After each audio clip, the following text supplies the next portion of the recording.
everybody. Welcome, welcome, welcome. Thank you for coming again this week. Tonight we have vaccines and the history of it and a lot more. Let me get on here real quick and tell everybody we're live on Twitter and Blue Sky. How are you, Steph? Quacks? I'm here. Staying alive? I like your Yeah. shirt, Steph. You gonna show everybody? Yep. It says vaccinated in drippy, spooky letters. Tell them what store you got it at. You told me. I think that's funny. The Q store. I didn't even know that was a thing until you told me that it was. I had no idea. That's why I saved the bag, because that's why the bag's on my wall. I love it. I love it. Okay. Where is my schedule on here? I just copy and paste this. Okay. Now, when you're saying schedule, it's not too much too soon, right? Yeah. You can't have all of those all at once. Like, you don't want to do those to those poor, sweet, sweet children. Okay. Okay. I got Twitter taken care of. How are you, Quacks? What have you been up to?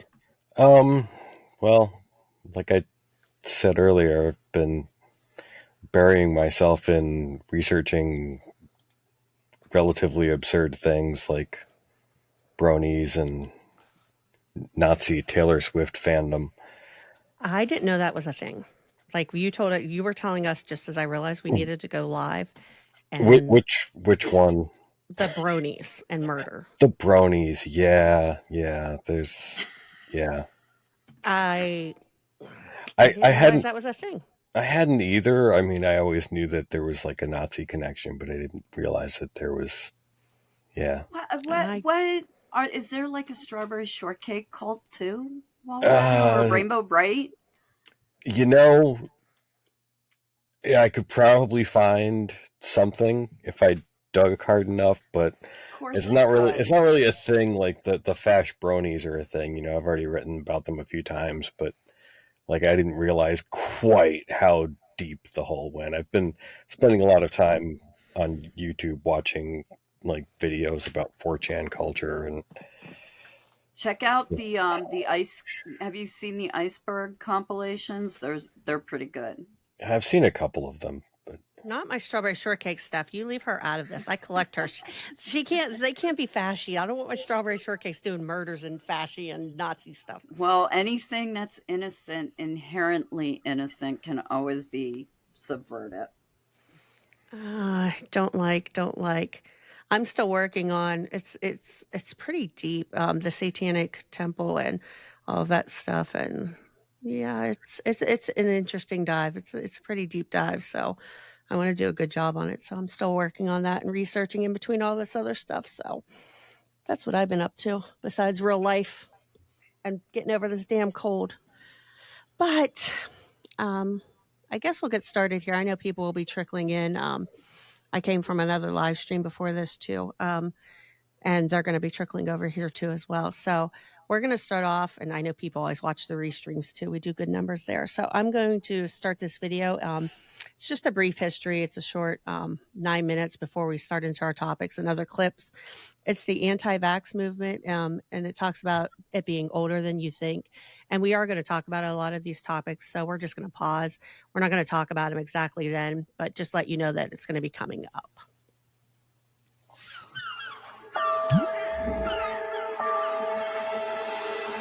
This time the virus finds its way here from the sea. The HMS Seahorse brings slaves into Boston and they are sick. Now it's too late to stop. The virus hangs in the very air the city breathes. It starts with a fever and coughing. Then the virus replicates, bursting out of the victim's lung cells and infecting the rest of their organs. Pustules sprout from their skin and pop. They used to say if you died of smallpox, it was God's will. That's what some Europeans believed when the virus toppled the mighty Aztec civilization and decimated North American tribes. Still, many Bostonians aren't keen on sitting and accepting their fate. A tenth of the city packs up and flees to the countryside. It's the minister Cotton Mather who publicly declares there's hope, a way to beat the disease. Many see Mather as a slimy politician and religious extremist. He's best known for supporting the Salem witch trials a few decades back. But Mather's also a curious man. Years back, he took note when his slave Onesimus told him that before he was kidnapped into slavery in Libya, he became immune to smallpox through a process called variolation. Mather was intrigued. If this is the seed of vaccination in America, it's also the seed of anti-vaccination.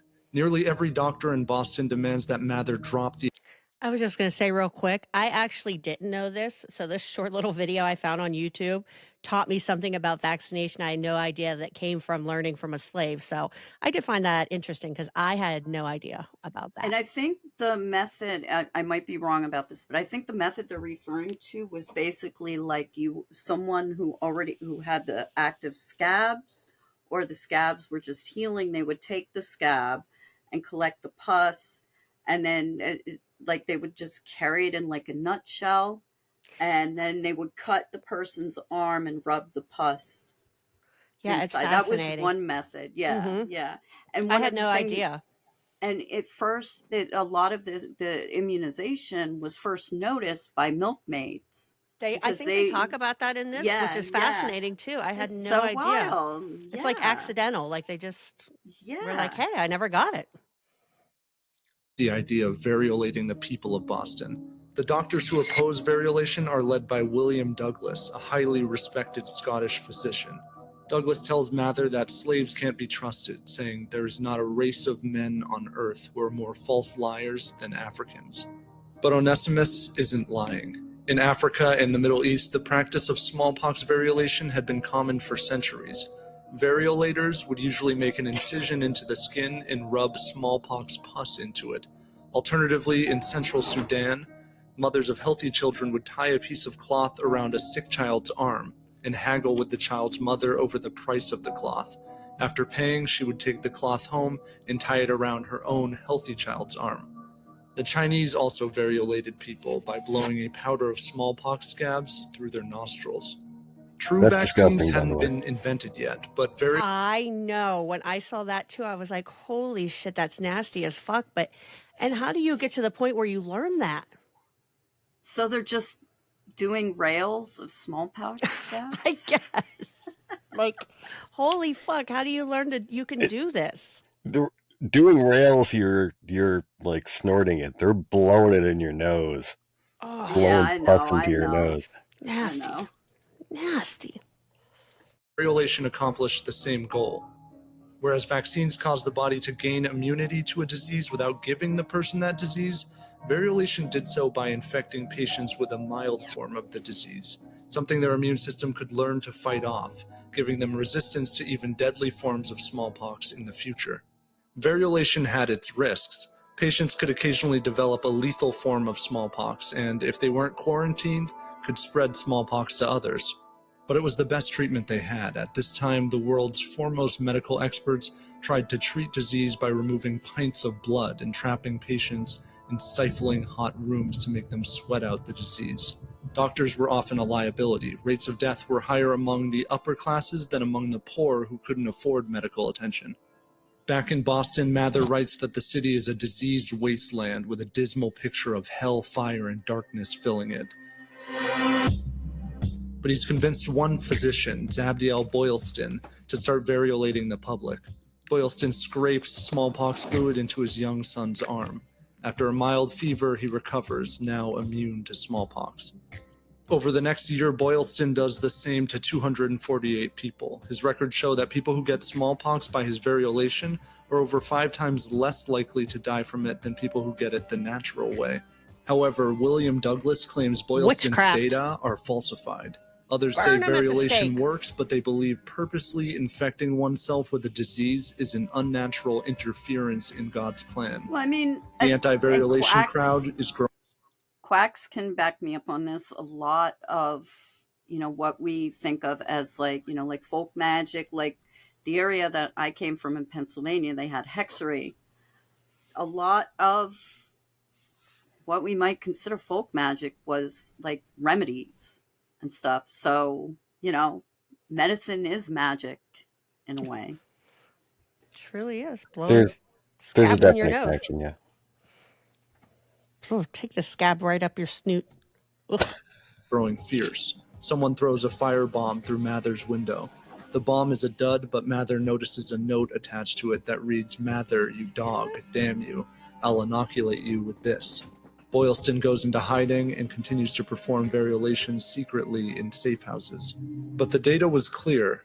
Variolation drastically improved your odds of survival. For what it's worth, Douglas would later become a I big just wanted proponent to of point out, variolations and perform them on. Once again, we have a very early example of how anti-vaxxers are just angry extremists for Yeah, the most part. right there you saw like they bombed his house. Oh shit, I forgot to turn on captions on Twitch. I'm sorry, I'm just talking to myself here. On his patients. It wasn't until the 1790s in England that the first true vaccine appeared. Years prior, Edward Jenner had been flirting with a milkmaid who told him she didn't fear smallpox because she was immune. While milking cows, milkmaids often contracted cowpox from the animals. This was a mild disease that only produced bumps on the hands and a slight fever. The idea was that once someone had cowpox, they also became immune to smallpox. In 1796, Jenner took a risk. He cut a slit into the arm of an 8-year-old boy named James Phipps and scraped into it a cow pustule from a milkmaid. A few weeks later, Jenner returned and put pus from a smallpox victim into Phipps' arm. Nothing. Cowpox had made Phipps immune. Jenner published his results, and within a few years, his solution was being shipped all over the world. The vaccine, from the Latin vacca for cow, was born. Within 5 years, 100,000 people in Europe had been vaccinated against smallpox. But opponents came out of the woodwork. The anti-vax crowd decried vaccines as unnatural and unsafe. They stoked the emotional flames of the public and painted an image of innocent children being victimized by malicious doctors. Anti-vaccination societies told the public that doctors were... The book that they just showed, we're going to get into that guy. He was a quack. Oh, good. And look at your name, Quacks. Fitting. Yeah, Quacks will do a good job on that. We're going to talk about that coming up. I'm going to talk about quacks. Quacks. Were contaminating their children with poison taken from a brute creation. Early anti-vaxxers also thrived on the scientific ignorance of the times. Even though doctors could provide data to show vaccines prevented smallpox, they always pointed do. out that nobody, including Jenner, knew how they worked. They were right. The idea that diseases were caused by microscopic germs wasn't even widely accepted until the late 1800s.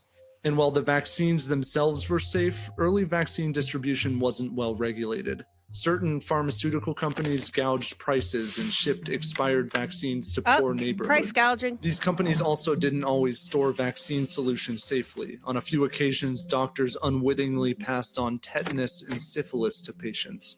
Such vivid tragedies empowered anti-vaccination And on some cases, they gave it to them. Which had more... Yes, they did. We have Tuskegee.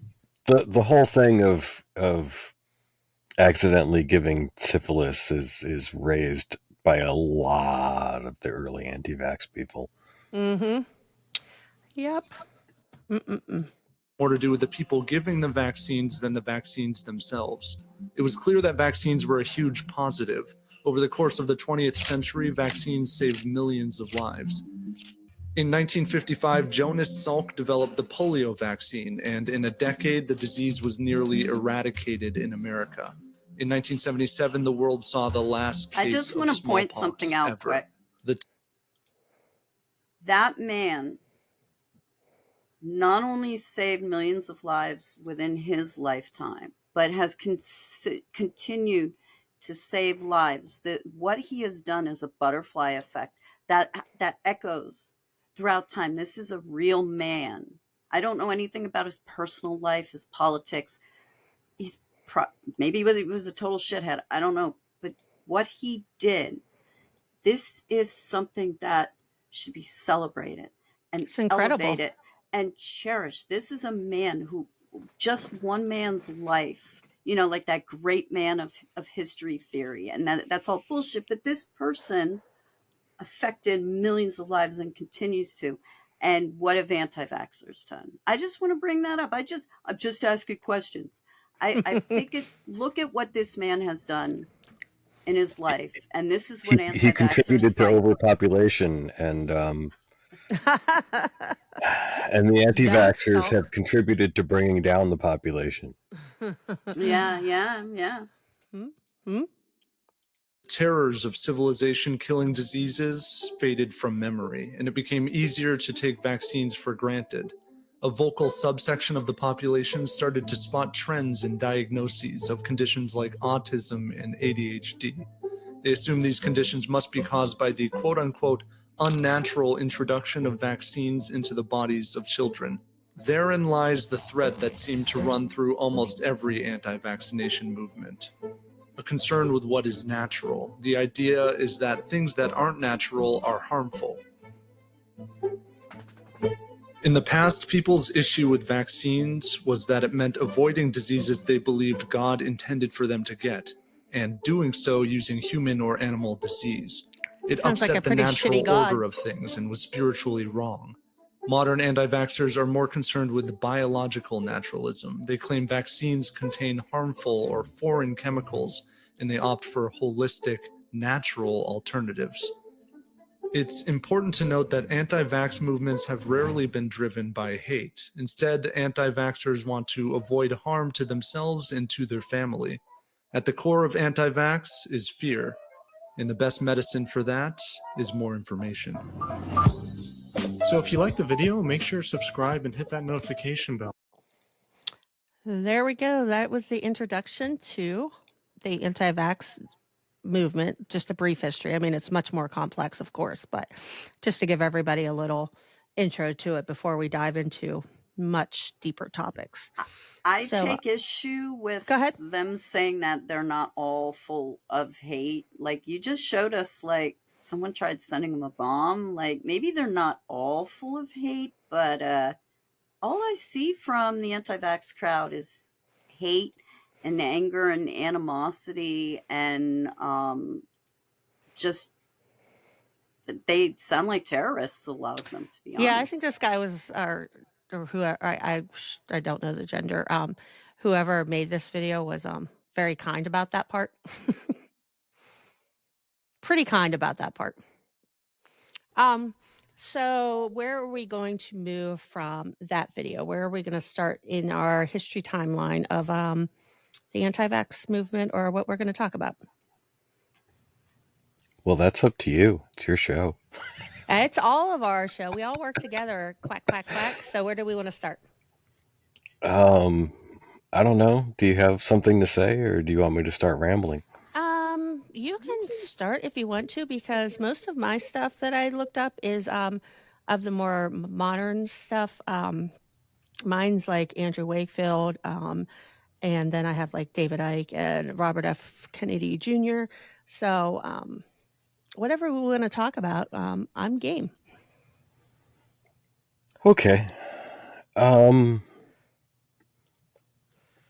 I can pull up stuff as you talk too. Like when you talk about a subject, I can type in and pull up like a Wikipedia page or something to show people, illustrations and different stuff like that too, to help. Sure. As I think Steph mentioned, a lot of the resistance to vaccines have a religious foundation, or at least did originally. I think one of the things that he, or whoever wrote the script for the video, kind of passed on was the clean and unclean implications. Yeah. Of it. And kind of just went right for the whole, God wants you to die, which isn't really the full aspect of it. I think a lot of it was the idea of clean versus unclean. Like, you got these diseases from bad air, unclean air, be that physical filth or spiritual filth, and a lot of people didn't really see much of a difference between that back then. Okay. And naturally, a lot of the more normal Christian sects were very anti-vax, but I didn't spend too much time researching normal Christian stuff because that's not really my thing. Nah, we like the strange and unusual. My thing is abnormal religious stuff. So going back,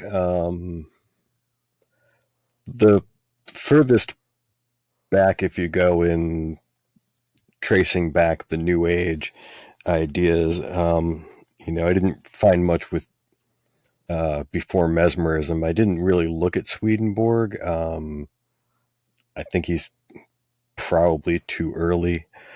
So the animal magnetism and mesmerism movement is the first real wave of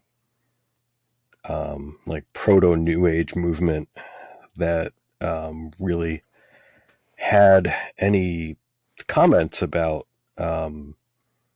the process of vaccination, and they were a little different. The mesmerism crowd was actually very pro-vaccine. Really? Yeah, and if you read through, I found numerous examples where they were saying, well, look, everyone thought that vaccines wouldn't work. Everyone came out universally against them, all the religious preachers.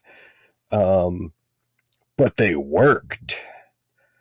And so now here we are, and all of you are against, the religious people, the medical establishment, you're all against mesmerism, but look how vaccination worked out. So you should give mesmerism a chance. That's interesting. Um, I'm just pulling up the Wikipedia page for a basic animal magnetism, mesmerism for people so they know what thing we're talking about. Go ahead. Yeah. For those who don't know, animal magnetism is the concept that Franz Mesmer had of a sort of universal energy. It was animal magnetism as opposed to mineral magnetism. And they envisioned this idea of a universal magnetic field which could be manipulated by will. And eventually this led into hypnotism and other ideas like Vril.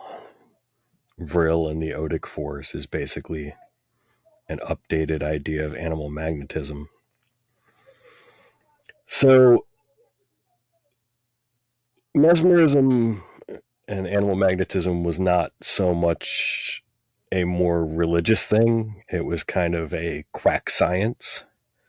But it was one of the big foundation points of the New Age movement. You can really trace the foundations of the New Age movement go back to combining Swedenborgianism Mm-hmm. and mesmerism.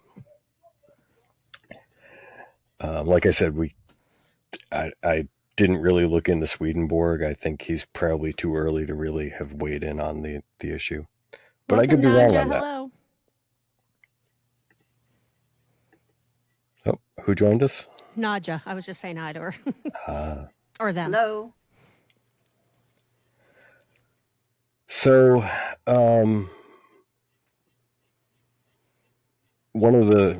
I guess the main thing that I did to prepare for this was beyond checking multiple citations in various journals through keyword search. I accumulated a few readings. We'll see if I can get through this. Okay. You're doing great. I don't I love learning new things, and I didn't know that mesmerism, like, they were pro vaccine. So that's pretty cool, like something new. And this ties into our topic from last week with the heirloom. Yes. Yeah. So this is like 6 pages. That's why I'm saying I'll see how much I can get through. I may have to stop at a few points. You're doing great. Like I said, Okay. I'll just pull up whenever you talk about something. I'll pop it on the screen, so we're good to go. So this is from William Nielsen's Mesmerism in Its Relation to Health and Disease and the Present State of Medicine from 1855, which for 1855, if people who aren't familiar, that's a remarkably short title. They were wordy. Is that what you're saying? Oh yeah, they'd usually go on through like, here's the here's the title, the subtitle, the subtitle, the subtitle, the subtitle. Okay, so the Reverend George Sandby, writing on this subject, says, when in 1718 inoculation for smallpox was adopted in this country, the greatest uproar was stirred up against it. Not only was the whole medical world opposed to it, but farther, as Moore tells us in his amusing work on inoculation, some zealous churchmen, conceiving that it was repugnant to religion, thought it their duty to interfere. They wrote and preached that inoculation was a daring attempt to interrupt the eternal decrees of Providence. A Mr. Massey preached in 1722 in St. Andrew's Church, Holborn, that all who infused the variolous ferment were hellish sorcerers, and that inoculation was the diabolical invention of Satan. Vaccination was a still more enormous heresy. As a preparatory exercise for the consideration of mesmerism, the following extract from a paper by Dr. Simpson may be advantageously read.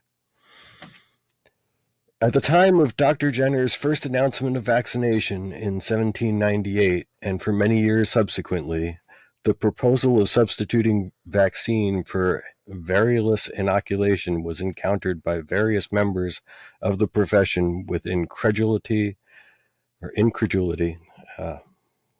and ridicule. One of those words that I never quite know if I'm actually pronouncing it right. I do that too all the time. All the time. All the time. No, I do. Anyway, and direct and determined opposition. The measure by which he taught medical science to save annually from the death of thousands of human lives in England and hundreds of thousands throughout Europe was on its first introduction bitterly denounced and decried in different quarters, its effects doubted, and its own safety and propriety strongly and strenuously called into question. Okay. We got a Dr. Squirrel here. Dr. Squirrel? Wait, Dr. what? Squirrel. Oh, that's my new TV show. Dr. Squirrel and the Mesmerist. Dr. Squirrel earnestly and publicly supplicated His Majesty George III to suppress, quote, the destructive practice of vaccine inoculation throughout his dominions, unquote. Okay, I'm not going to do the quote unquote every time because it gets tiresome, trust me. Oh, it'll get tiresome really quickly because there's like, in this paragraph alone, there's like 20 of them. It ought, observed Professor Monroe of Edinburgh, to be prohibited by an act of Parliament. The College of Physicians have, exclaimed Dr. Mosley, a duty to perform, and I trust this business will not escape them. Others appealed to the people themselves. It would, said Dr. Brown, undoubtedly be downright madness to imagine they will condescend to encourage it.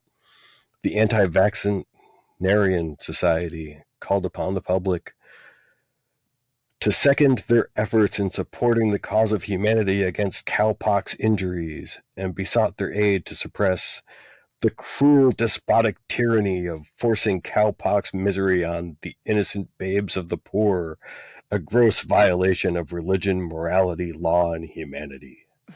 So this was just another historical example of them using the quote unquote poors as some kind of exploitative, like, I mean, it sounds like populism. It sounds like there's like an element of populism creeping in here where it's like, oh, the poors, we have to think. but it's not genuine. It's exploitative. Are you talking about the mesmerists detailing this, or the people that the mesmerists are Just like discussing? the detailing of it, the way that they're kind of like saying that, like, oh, we don't want to thrust this cowpox upon the poor people. Like, well, what do the Okay, poor gotcha. people have to say? You know what I mean? Like, what, you speak for them now? You know what I mean? It's just another example of like this populism that kind of creeps into things, and the exploitation.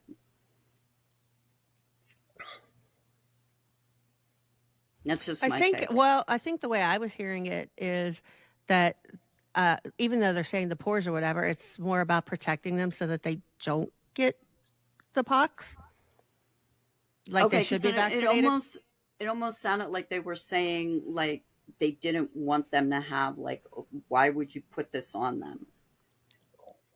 I Well, might have, yeah, I might have misheard it. I'm the source sorry. that I'm reading is quoting a anti-vax source critically. Yeah. Okay. Um, Okay. and the source that they're quoting is maybe being populist. I don't know. Old timey language is hard. Yeah, I mean, oh, here we go. The cruel and despotic tyranny of forcing cowpox misery on the innocent babes of the poor, a gross violation of religion, morality, law, and humanity. So that was from the Anti-Vaccinarian Society. Yeah, that's what I was kind of commenting on, like that portion of I it. guess That I can see that now. Okay, hearing it Yeah. again. Yeah. Imagine they will condescend to encourage it. Yeah, I mean, the language in all of this, because it's polemic either way you look at it. They're arguing for or against it. Yeah. There's a lot of condescension going on. So, to continue, deaths from cowpox inoculation were published in the morality. Sorry, let me try that again. I got off to a bad start there. Deaths from cowpox inoculation were published in the Mortality Bills of London. I have, alleged Dr. Mosley, physician to the Chelsea Hospital, seen children die of the cowpox without losing the sense of torment even in the article of death. Dr. Rowley, physician of the St.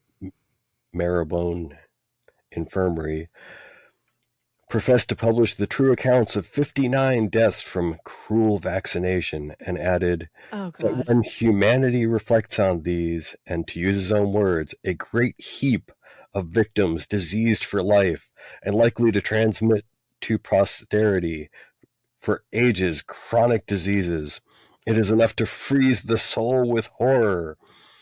And it is, he exclaims, the duty of honorable men in the medical profession to alarm mankind of the impending danger of vaccination. Dear Lord. My God. Shame on these doctors. Jeez Louise. See, I was like, this is long, but this is going to be kind of fun. Wow.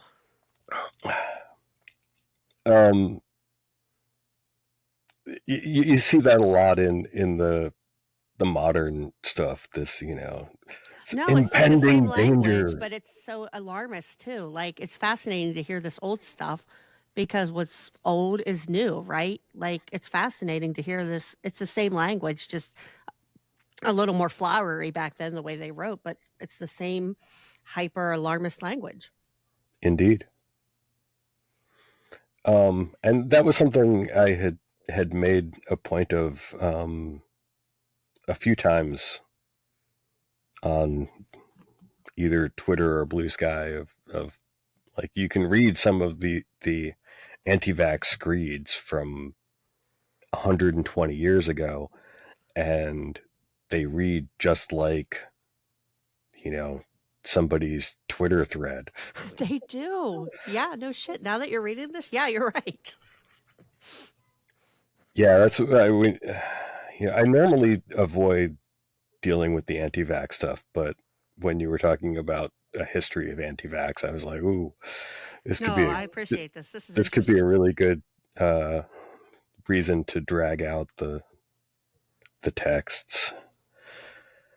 So, to continue, he elsewhere eloquently declaims against affectionate parents being robbed of their serenity, and the minds of tender mothers being wrung with eternal suspense, while a few projectors or visionists are pursuing their deleterious projects on human victims and perpetrating a dangerous innovation which so many fatal facts illustrate. Oh, for Pete's sake.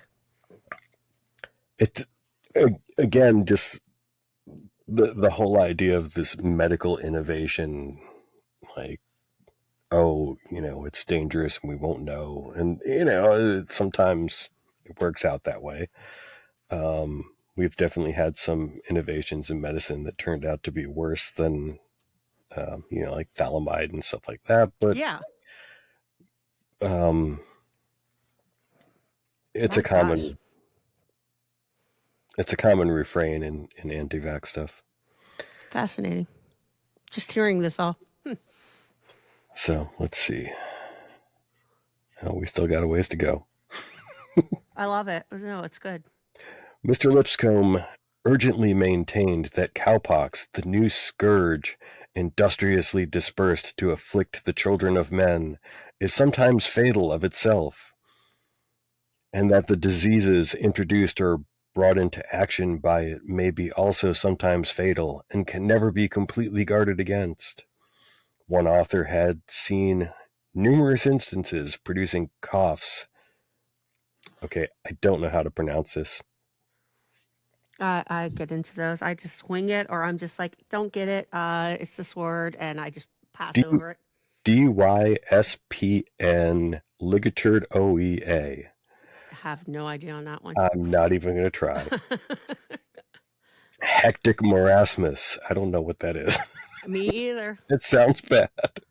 It does. Tedious and difficult to eradicate, etc., result from smallpox. Shocking reflection, he adds, to a human mind that a poison should thus be introduced into the human constitution without the plea of necessity or the support of reason and experience. Several children, observes Dr. Mosley, have died from diseases brought on by the smallpox where no ulcerations had appeared, and others have lost their nails and ends of their fingers several months after the inoculation. My accounts from the country are, he continues, full of dismal histories of ulcerated arms and mortifications. Blindness, it was averred, lameness and deformity had been the result of employing the vaccine in innumerable instances, and its fatal venom had removed many an infant untimely from the world. Nay, it was strenuously maintained and believed that not only were various old maladies peculiar to man thus excited into action by the cowpox poison, but that different new diseases peculiar to the cow were sometimes communicated to the human constitution by vaccination. Those vaxxers. Various diseases, writes Dr. Rowley, common to cattle have appeared among the human species since the introduction of cowpox, as cowpox mange, cowpox abscesses, cowpox ulcer, cowpox gangrene, cowpox mortification, and enormous hideous swellings of the face, resembling the countenance of an ox, with the eyes distorted and the eyelids forced out of their true situation, diseased joints, etc. And this was published in 1806. Wow, that was a lot of cows. 8 years after Dr. Jenner's first essay on vaccination appeared. Wow. They were really going at it. I mean, and I know that there were some issues whenever they did the inoculations because like some people would get really sick. I mean, they were learning about inoculations and doing the best they could back then. It was new, what did they call it? The vacillations or whatever, however that was pronounced. it was new, and some people would get really sick, and you had to isolate them so it didn't keep spreading and stuff. But my gosh, the panic and fear they were pushing here. Jeez Louise. I love the They do today. resembling accoutrements of an ox. That's hilarious. And you know that goes along with that illustration that they showed of the ox swellings. Oh, coming out of the nose. Yeah. Oh, that makes sense now because of like what you said, the description. Okay. I get it now. When you said you were going to be getting to that, that makes sense now. Okay. Oh no, what I said I'd be getting to is the Oh, guy that that other thing. was, Never mind. Okay. yeah, the But guy the that, ox, I do remember that picture. Okay. Coming out of okay, the so guy's nose. a whole bunch of them. Oh, yeah. Um, Actually, yeah. you know, it's funny because I'm reading off of my screen above the screen. I have no idea what you're still showing. Oh, it's just, I just have the animal Still the magnetism up, animal the magnetism. mesmerism still, because you're still reading that stuff. Yep. So that's all I have up. Okay, so to continue. During the year subsequent to the first public announcement of his discovery, Dr. Moseley suggested the possibility of the bestial humor of cowpox producing a brutal fever exciting incongruous impressions on the human brain. And who knows, says he, but that the human character may undergo strange mutations from quadrupedan sympathy, and that some modern Pasiphae may rival the fables of old. Oh, they did know how to write. You got to give them that. They had some good, linguistics when they wrote some good language. They were good at it. They were literally saying that we were going to like mutate into quadruped type. It's interesting to say the least. My goodness. My goodness. Whew. Some after vaccination were actually supposed to cough like cows and bellow like bulls, and one anti-vaccinist ingeniously suggested that if cowpox were known to have existed in a family, this might debar the members of it from the chances of matrimony, for it would, he remarked, be no letter of recommendation. Oh my gosh. That one made me really laugh. So, well, this actually kind of there was something with in like the medieval era. I forget what imprint. It was some kind of where they believed that if a pregnant woman were to look at like a specific animal during her pregnancy and get that image of that animal imprinted in her mind, then her child would be born as like a hybrid of that animal. And so that Or kind having of the plays, characteristics of yeah, leaning towards it, yes. yeah. Hey, Damn it. So what you're telling me is if I had, when I was pregnant with my boys, if I had stared at a cat, I could have had part cat, part human babies. yeah, I know, right? Damn it. I would be sitting there staring at pictures of chimpanzees and kittens. I'd be like, come on, come on, come on. Big money, big money. You might have ended up with a catty daughter. Oh, man. All right. Continue, Quack. Sorry. I'm just thinking about what human boy cats I could have right now. That's okay. I can use some breaks. Like, I'm really thinking what they would look like right now. Cat boys I could have right now instead of cat dogs. Cat I once boys. had a dream that I gave birth to a litter of kittens, and that was the only pregnancy-related dream I ever had that was not a nightmare. Oh my God, you just made me remember. I had a dream last night, and Jim Stewartson appeared in my dream. Shut up. No, he didn't. Oh my God. That's a nightmare. No, and I'm blaming you guys. That's not a dream. That's a nightmare. That's my I don't know. I don't remember too much of the particulars, and I probably shouldn't say this, but I'm going to say it anyway. I do remember trying to shoot him in my dream. Um, like he was trying to rob my house, and it was like my childhood house. For some reason, well, not always, but I very commonly dream of being in my childhood house. He was trying to rob your childhood home. And he was Oh my trying to gosh. rob my house, and somebody was trying to call the police, and Oh, he was getting away with stuff, and I was like, I'm just gonna shoot him. that's Most the funniest thing I've unbelievable heard. the most unbelievable part of that dream is the fact that he got off his couch long enough to do something. It really is, and then cross the country. Yeah, I don't know. Oh, I'm I have dying here. very, very, very strange dreams, and Oh, usually I can't remember that much narrative. I remembered more of it when I woke up, but I don't know. He just reminded me of that. I'm dying. Hey, Dee. Oh. Hey. Hello, Hey, everybody Dee. else that I was typing and saying hi to, but I couldn't, I didn't want to interrupt Quacks when he was talking. Thank you for stopping by. Welcome, welcome, welcome. Dee Oh was my supposed to come gosh. over earlier and didn't make it. Oh, I'm crying.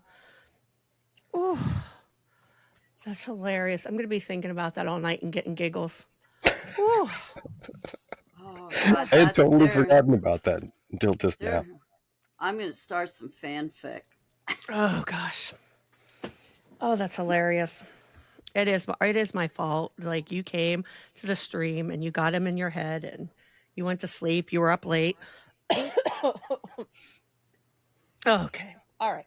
Yep. Where are we at now? All right. So, nor were theological reasons, of course, wanting for calling in question the orthodoxy of vaccination.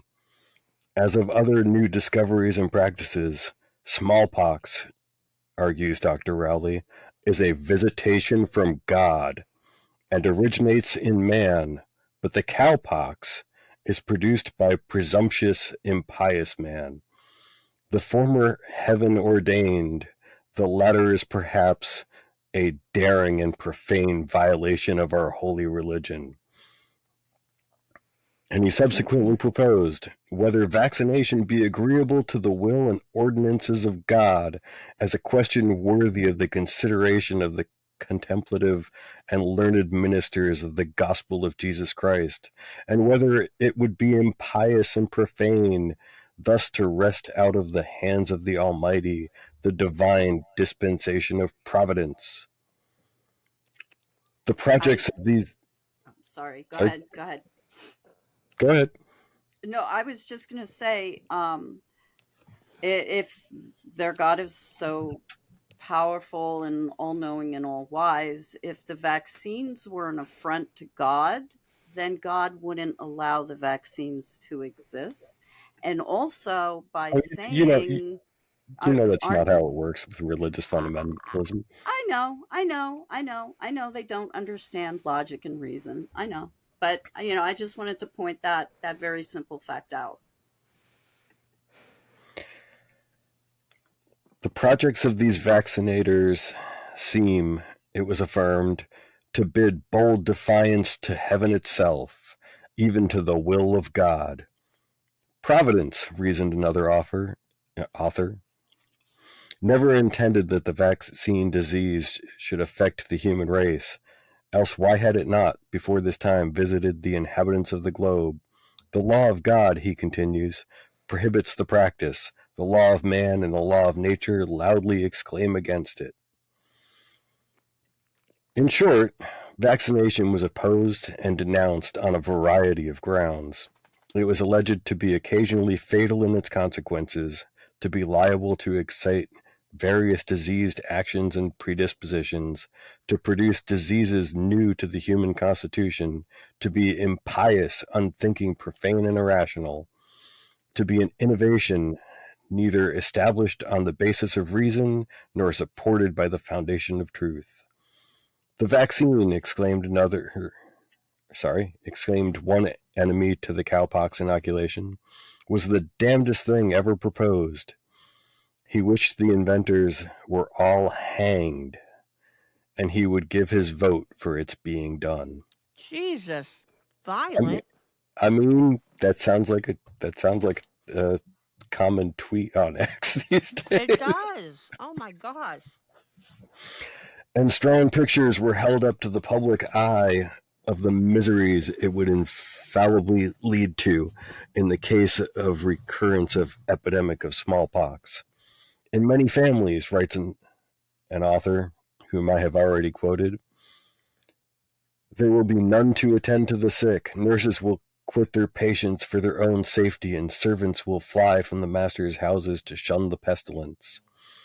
Then we shall experience a horrid scene of public and private calamity, brought on by a medical experiment, embraced without due consideration, extended by a rash transgression over the bounds of reason, and after the fullest conviction of its inutility, obstinately continued by the most degrading relapse of philosophy that ever disgraced the civilized world. They really didn't like those vaccinations, did they? Yeah, a little bit left to go. Oh, you're fine. And how did the faculty show their esteem for the man who had discovered what was to save hundreds of thousands of human lives?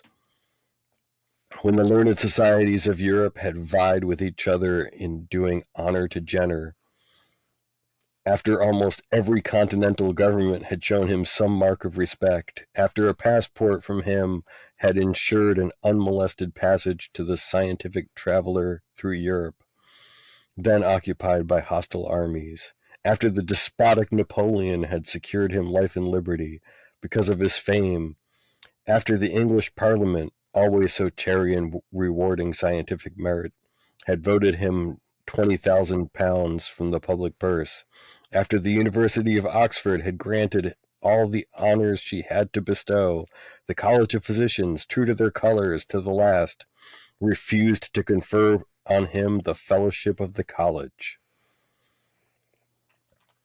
Every country that has had any medical repute might give evidence of what has been advanced in this chapter, but the subject must be concluded with the following sample, extracted from a paper in the London Quarterly Review, October 1854, on Girolamo Cardano, who lived in Italy 300 years ago. He composed a work on the pleasant yet profitable theme of the differing doctors. In this book, he had the audacity to denounce no less than 72 errors in the prevailing practice of physicians. A wasp in the beehive would receive about as much welcome as Cardano received from his fellow physicians when he appeared among them, after the publication of a work which denounced their stupendous ignorance. He urged that to do nothing with physic was preferable to doing too much. The universal medical world raised its voice and shouted, "Sacrilege!" because the author could not boast of an extensive clientele. It was authoritatively declared that he could not possibly... Wait. Okay, I think I was supposed to cut off before then. Yes. Yes, it was. No, that was really good. Sorry, I thought I chopped it down to the exact part, but apparently I put the whole page up there. And I meant to crop off that last part. Yeah. I've done that before too. No, that's an interesting look inside anti-vaxxers. Well, particularly mesmerism, quoting like what they were like from that time, because it's just flowery language, from that time period, but it's the same as what we hear today. Yeah, the whole setup there was that, they were... Mesmerism went through very much the same thing. People said it was the work of the devil. They had problems getting it through, medical colleges. So this guy went through all of this to say, this is what was laid on vaccination. Now look, how many lives vaccination has saved. And mesmerism could save as many lives. Turned out that... Try us out, right? Yeah. Give us a whirl. Why not? But I thought that gave a good overview of the... No, it really did. Like, and that was and interesting. some very colorful description there. Oh, no, that was interesting. And it's fascinating that he used the anti-vax movement, then goes to how many lives vaccines have saved, to, hey, give us a try. Why don't come over and see what mesmerism's all about, you know? Yeah, you shouldn't talk so badly of us, you know. You talked really badly about vaccinations. Look how that turned out. That's interesting. No, that was a nice tie in there that you did with the vaccines and everything. No, I like that. That was a good way to tie that in. I wasn't sure how you were going to do it with mesmerism when you said that. When I saw it in our signal chat, I was like, what is he doing with mesmerism and vaccinations? How does this tie in? I As always, Quacks, you are so smart, and you really know your subject matter when you talk about it.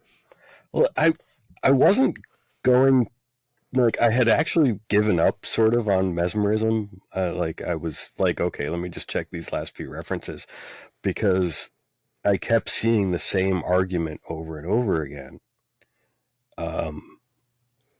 Numerous people writing basically the same thing. Like, oh, well, you all thought vaccination was so horrible. And now you're saying that mesmerism is horrible. Like, you know, maybe you're wrong. Disclaimer. And then I found that, and I was just like, oh my god, that's a I piece blame of work Steph for right you there. looking into mesmerism again, because she brought it up with the heirloom when we did our subject matter last week. Because I know you hadn't talked about it in a while. It's Steph's fault. I'm fascinated by Yeah, I know. mesmerism because it underlies so much.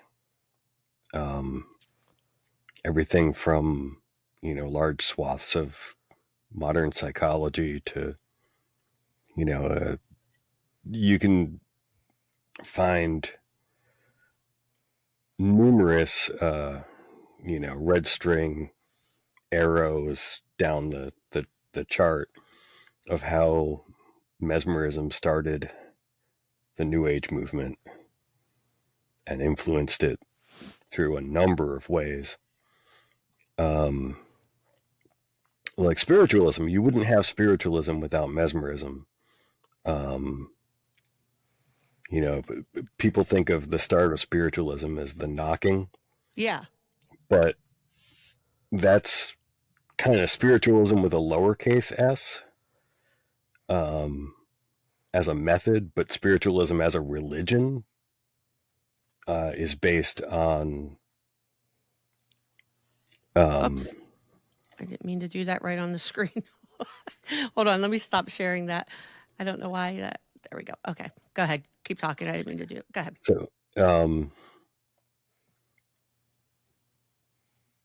spiritualism as a religion, it was, or came out of people that went into mesmeric or hypnotic trances and had these grand revelations of other planes of being and talked to angels and things like that. And mesmerism was kind of the method that all of that stuff came out of. Okay.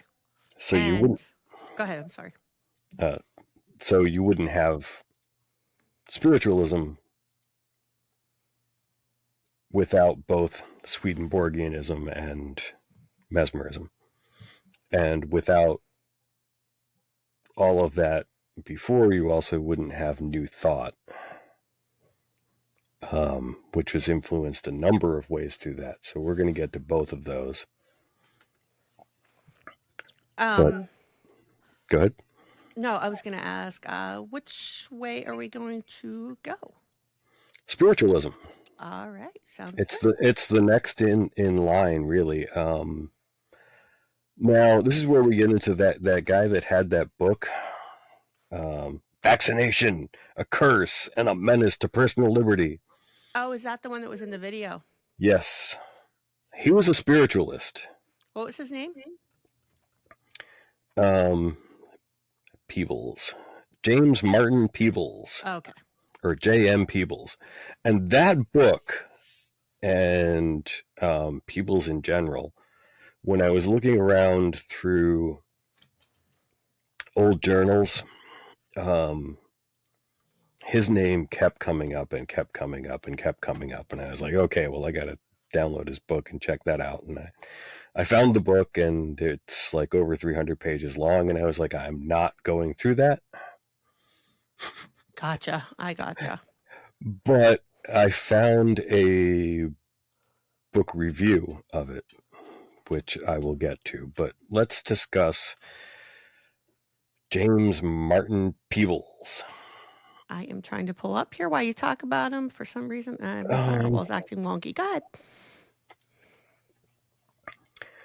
So the review is from The Progressive Thinker, which is the official organ of the National Spiritualist Association. Mm-hmm.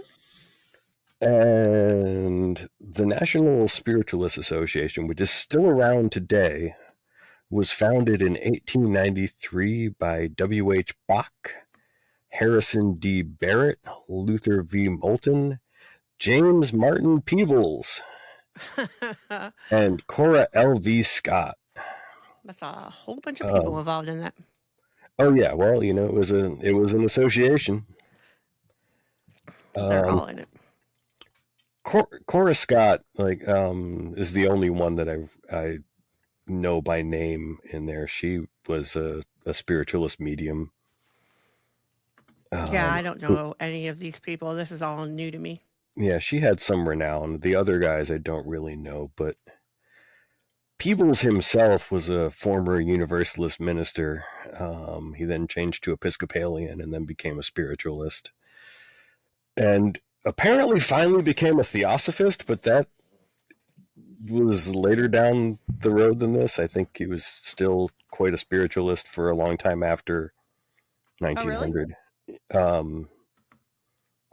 Yeah, he stayed spiritualist for a while. He wrote a lot of books on spiritualism. And the books on spiritualism are both before and after the Vaccination, A Curse, which came out in 1900. He writes a vaccination is a curse. Oh my gosh, these people. Whoa. Not Vaccination is a Curse, just Vaccination, A Curse. Oh, sorry. It's just a curse, not is a curse. A curse. They're even Vaccination, A Curse. And wasn't there the connection between Steiner and Theosophy also? Yeah. We'll get to that. Okay. I did post a link about Waldorf and Steiner. Okay, we're going to come awfully close to that. Okay. We're actually going to pass over Steiner, but we'll get to that. All right.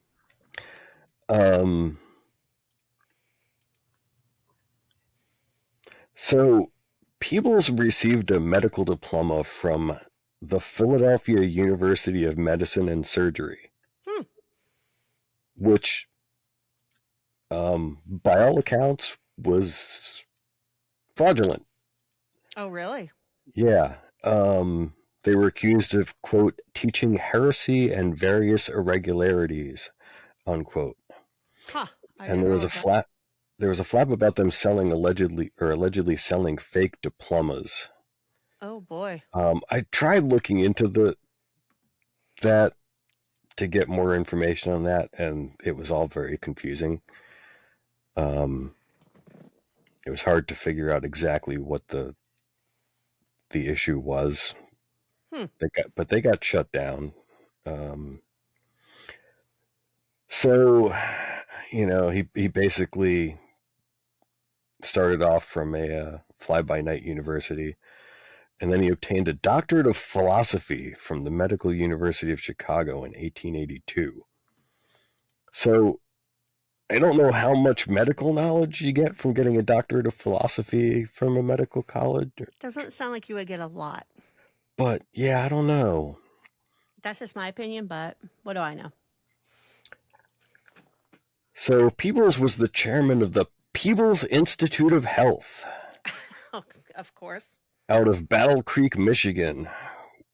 Now, this was an entirely mail order operation. He ran it from an office above a cigar shop.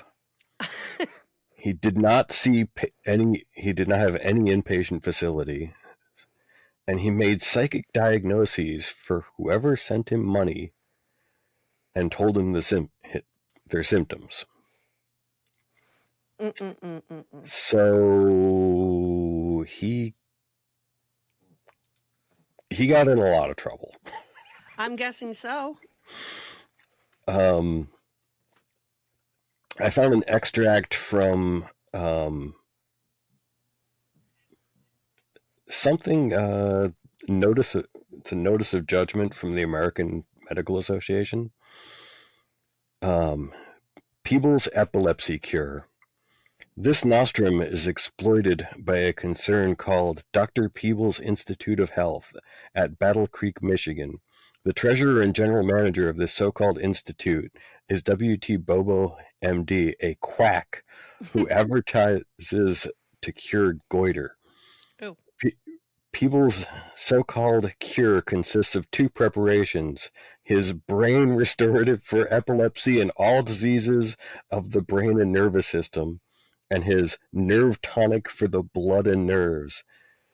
Analysis by the Bureau of Chemistry showed that the brain restorative was a solution of ammonium, sodium, and potassium bromides with an alcoholic preparation of valerian, flavored with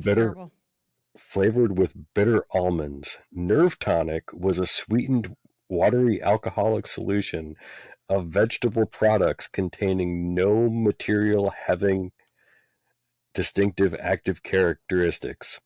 The stuff was declared misbranded because of the falsity of the therapeutic claims. The company, by its treasurer, filed a plea of nolo contendere and was fined $5. That was a lot of money back then, I'm guessing. A decent amount. $5. That's crazy, those ingredients. Now he would be selling all those pills that everybody else does and be fine. Yeah. So he was a true quack. So one of the most popular books on the anti-vax movement was by a medical quack. He was also an ovo-lacto-vegetarian. Watch out for them vegetarians. Hey, shush your mouth. Don't you lump me in with Peebles. Don't put me in with this guy. No. Not just Peebles. Peebles and Hitler. I know. Wait, what's this about Mario Peebles and Hitler? Mario Peebles. So here's the kicker. Peebles had 3 kids. Don't know what they died of, but none of them lived past infancy. You're kidding me. Well, nope. To be fair, what year was this again?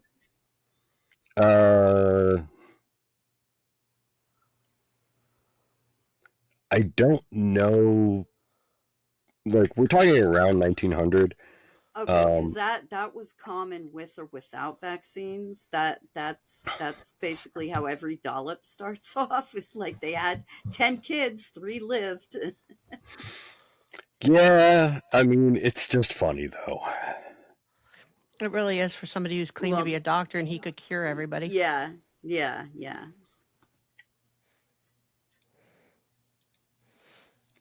I really wish beware of the vegetarian painters, I suppose.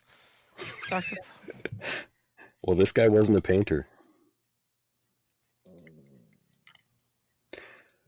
So, his book, which, like I said, was one of the biggest anti-vax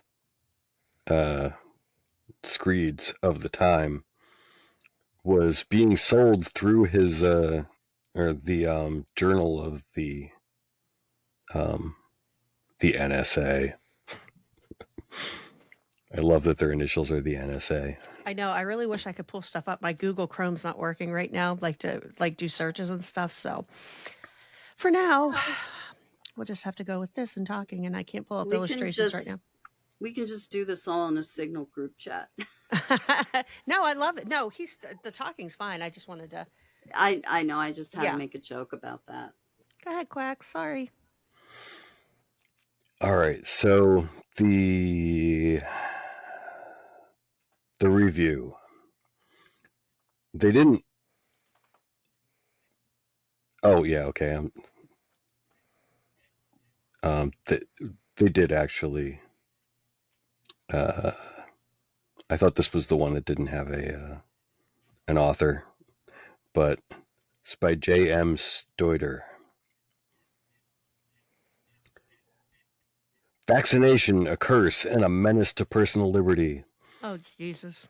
This last book of Dr. Peebles, just from the press, not only bristles with facts and figures, with the horrors, deformities, and startling deaths from the vaccination from calf lymph virus, but it abounds in that spicy pithiness and bold front to medical poisoning for which the doctor is so noted. He came near losing his own life from vaccination in San Francisco, California in 1860, since which time he has been gathering statistics showing the dangers and the deaths from vaccinating virus in this country, England, Australia, and the Far East. Smallpox and how to treat it, childhood vaccination, blood poisoning, eczema, and various zymotic diseases are all momentous questions, and few, if any, are more competent to deal with them than Dr. Peebles. Okay, Dr. Peebles.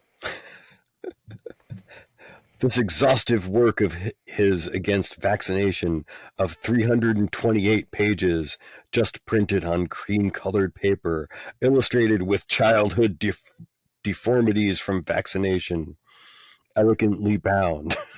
I just love that transition. Oh my gosh. Elegantly bound. What's that? I said that is quite a transition. Yes. Elegantly bound treats in its various chapters of Jenner's inoculation system, of poison vaccine stock, of clearly proven deaths from doctors' lancets dipped in calf lymph virus, of the optional clause in England, of the battle and victory in San Diego, California, of anti-vaccinationists over the health and school boards, the decisions of courts against compulsory vaccination, the unconstitutionality of the compulsory law, the names of distinguished physicians in this and other countries who oppose vaccination, the 10,000 deaths in England alone caused by vaccination, the proofs that it does not prevent smallpox, but does cause skin diseases, ulcers, boils, tumors, carbuncles, consumption, leprosy, etc., etc. All these subjects and others allied thereto are treated, and the crime, the unparalleled crime of vaccinating children, is fully and heroically exposed. The following are brief selections from the book. I must plead guilty to the charge, said J.W. Hodge, medical doctor of Niagara Falls, New York. Before discovering my mistake, I had vaccinated more than 3,000 victims, ignorantly supposing that the disease that I was propagating to be a preventative of smallpox, having taken for granted what my medical teachers had asserted. I was a staunch believer in the alleged efficacy of vaccination as a prophylactic against smallpox. I remained in this blind and blissful state of ignorance for several years, and not until I acquired experience in the school of observation and reflection did I discover that my face was pinned to a shameful fraud. Oh my gosh. Page 291. Oh, oh my gosh, my Google finally works so we can see what this gentleman looks like while you're talking. Oh, I've never seen a picture of him. Oh, here we go. I'm good. I'm getting the screen ready here. Finally, I had to reset some stuff. Okay, here we go. All right, well, while you're doing that, I'm going to continue. Dr. J.A. Hensel, late surgeon of the German army, says, In June 1888, I was on duty at Strasbourg, and over 2,000 smallpox cases were in the pest house. Everyone successfully vaccinated, but 3 months before, for the third time, I myself was laid up for 5 weeks, although I had been vaccinated for the 7th time successfully. I am convinced that vaccination is no protection against smallpox. Page 320. All right, did you get him? Oh, wait, yes, okay, I have seen him, I forgot. The beard. He outbeards me.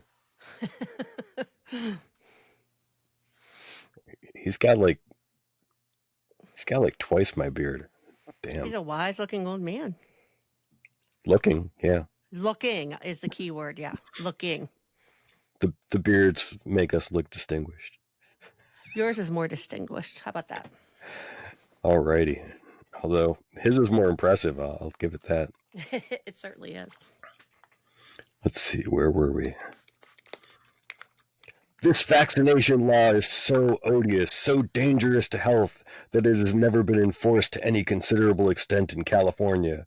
It never will be, as it is an unmitigated curse. The people are too progressive. Petitions are now being circulated for a legislative repeal.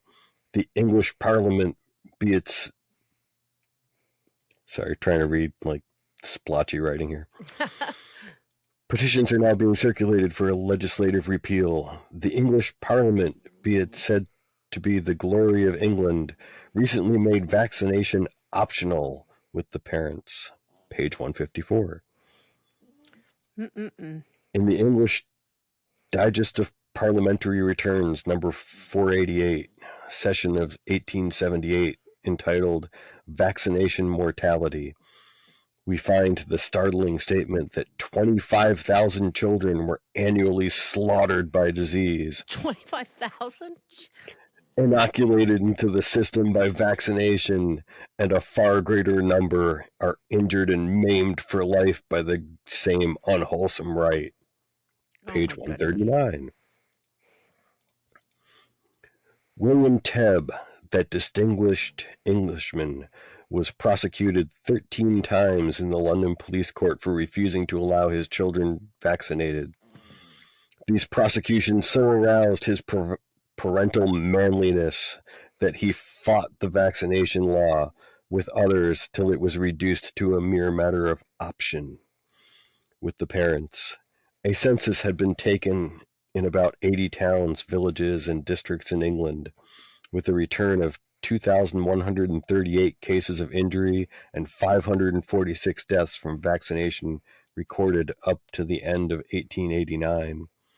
Among the papers brought before both houses of Parliament was one from that eminent medical authority, Dr. Schieferdecker.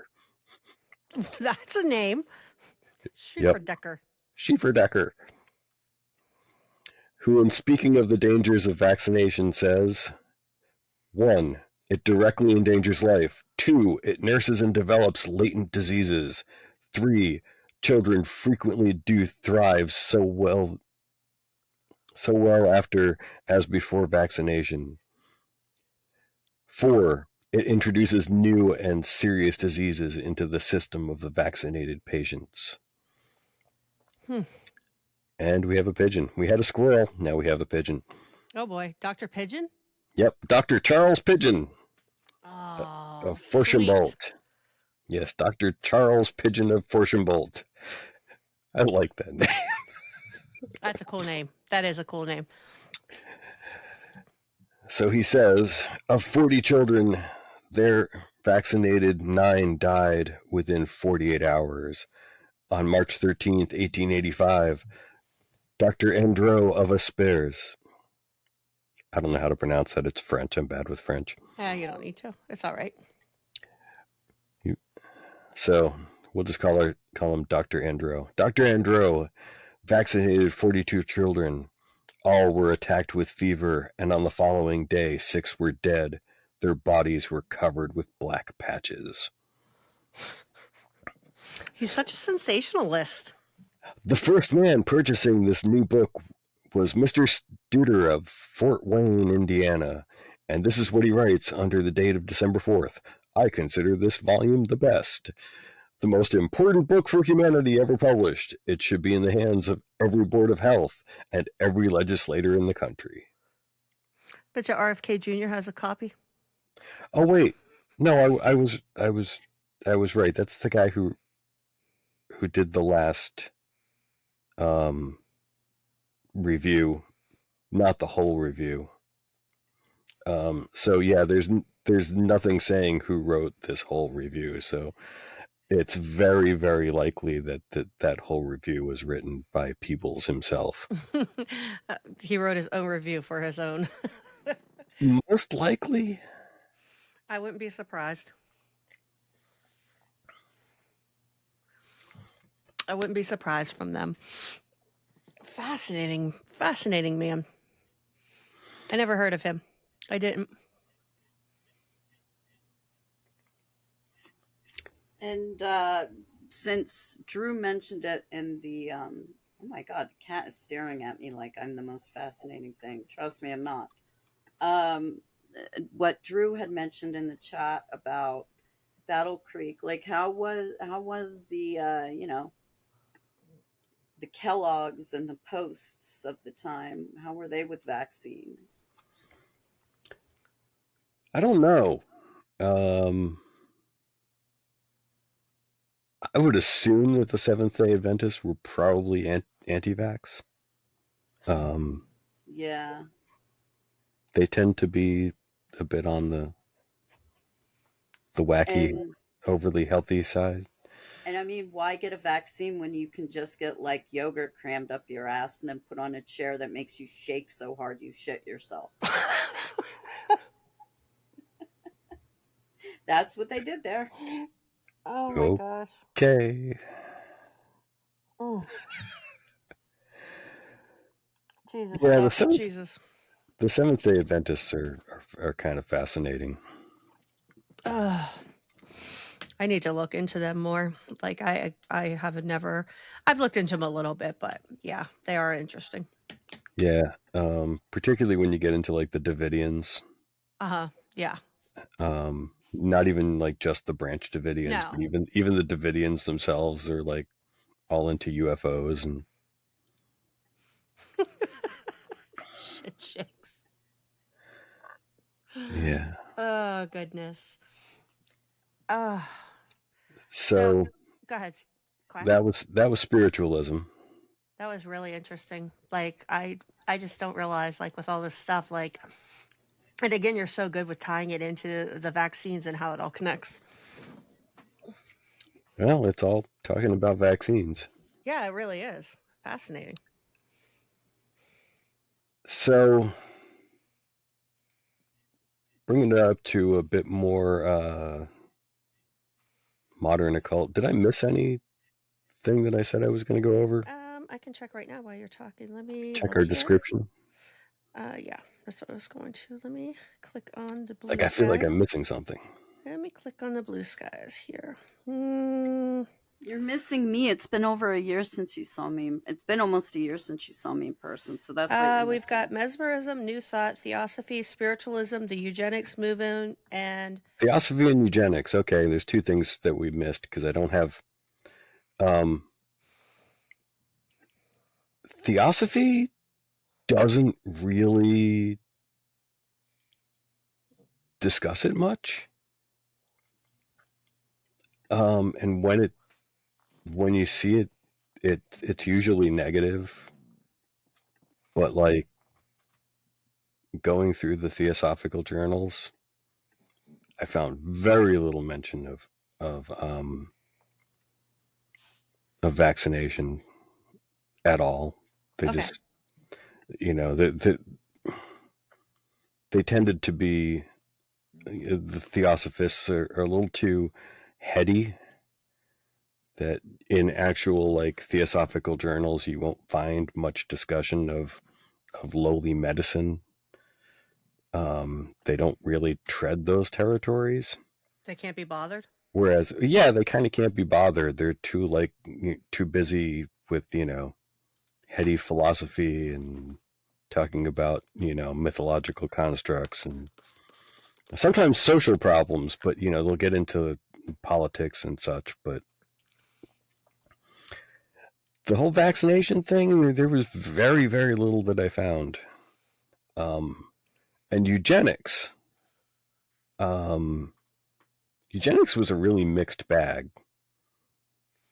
You had both sides of the fence. Really? Yeah. I couldn't really find a unified theme in eugenics, and there was a lot of like, we're just not going to talk about that. Mm. Which I found interesting, that there was a lot of takes of just like, yeah, that's not a subject that we're going to debate. I wonder, why do you think that is? I think because in the eugenics movement, they had a lot of people from different backgrounds. You had religious people and you had less religious people mixed in it. And I think that they didn't want to find too many things that would cause rifts. And particularly with vaccination, it wasn't really something which actually kind of went with the question of eugenics, because they were dealing with genetic diseases, and vaccination is not really in that same. Now today, would eugenists hop into that more because of people trying to link vaccines with autism?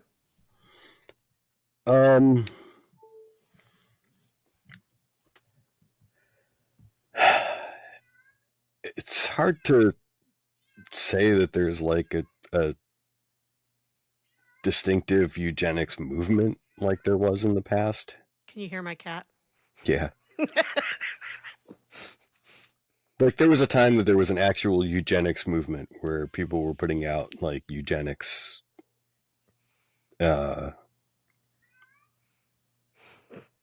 journals and things like that. Yeah. Whereas now, like, eugenics is like,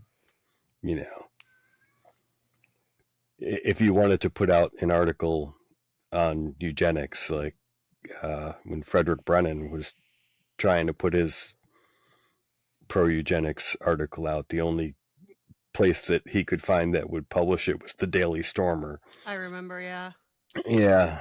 So, the times have changed. It's not like ye olden days where they did have those journals. I see what you're saying. Yeah, there's not really a not so politically extremist right-wing eugenics movement like there was. I mean, it's now just kind of under the Nazi umbrella, and of course the modern Nazis generally tend to be more along the anti-vax. Yeah. Because of the conspiracies and Zog and all that. But Steph, did you want to take some time to talk about the Nazis?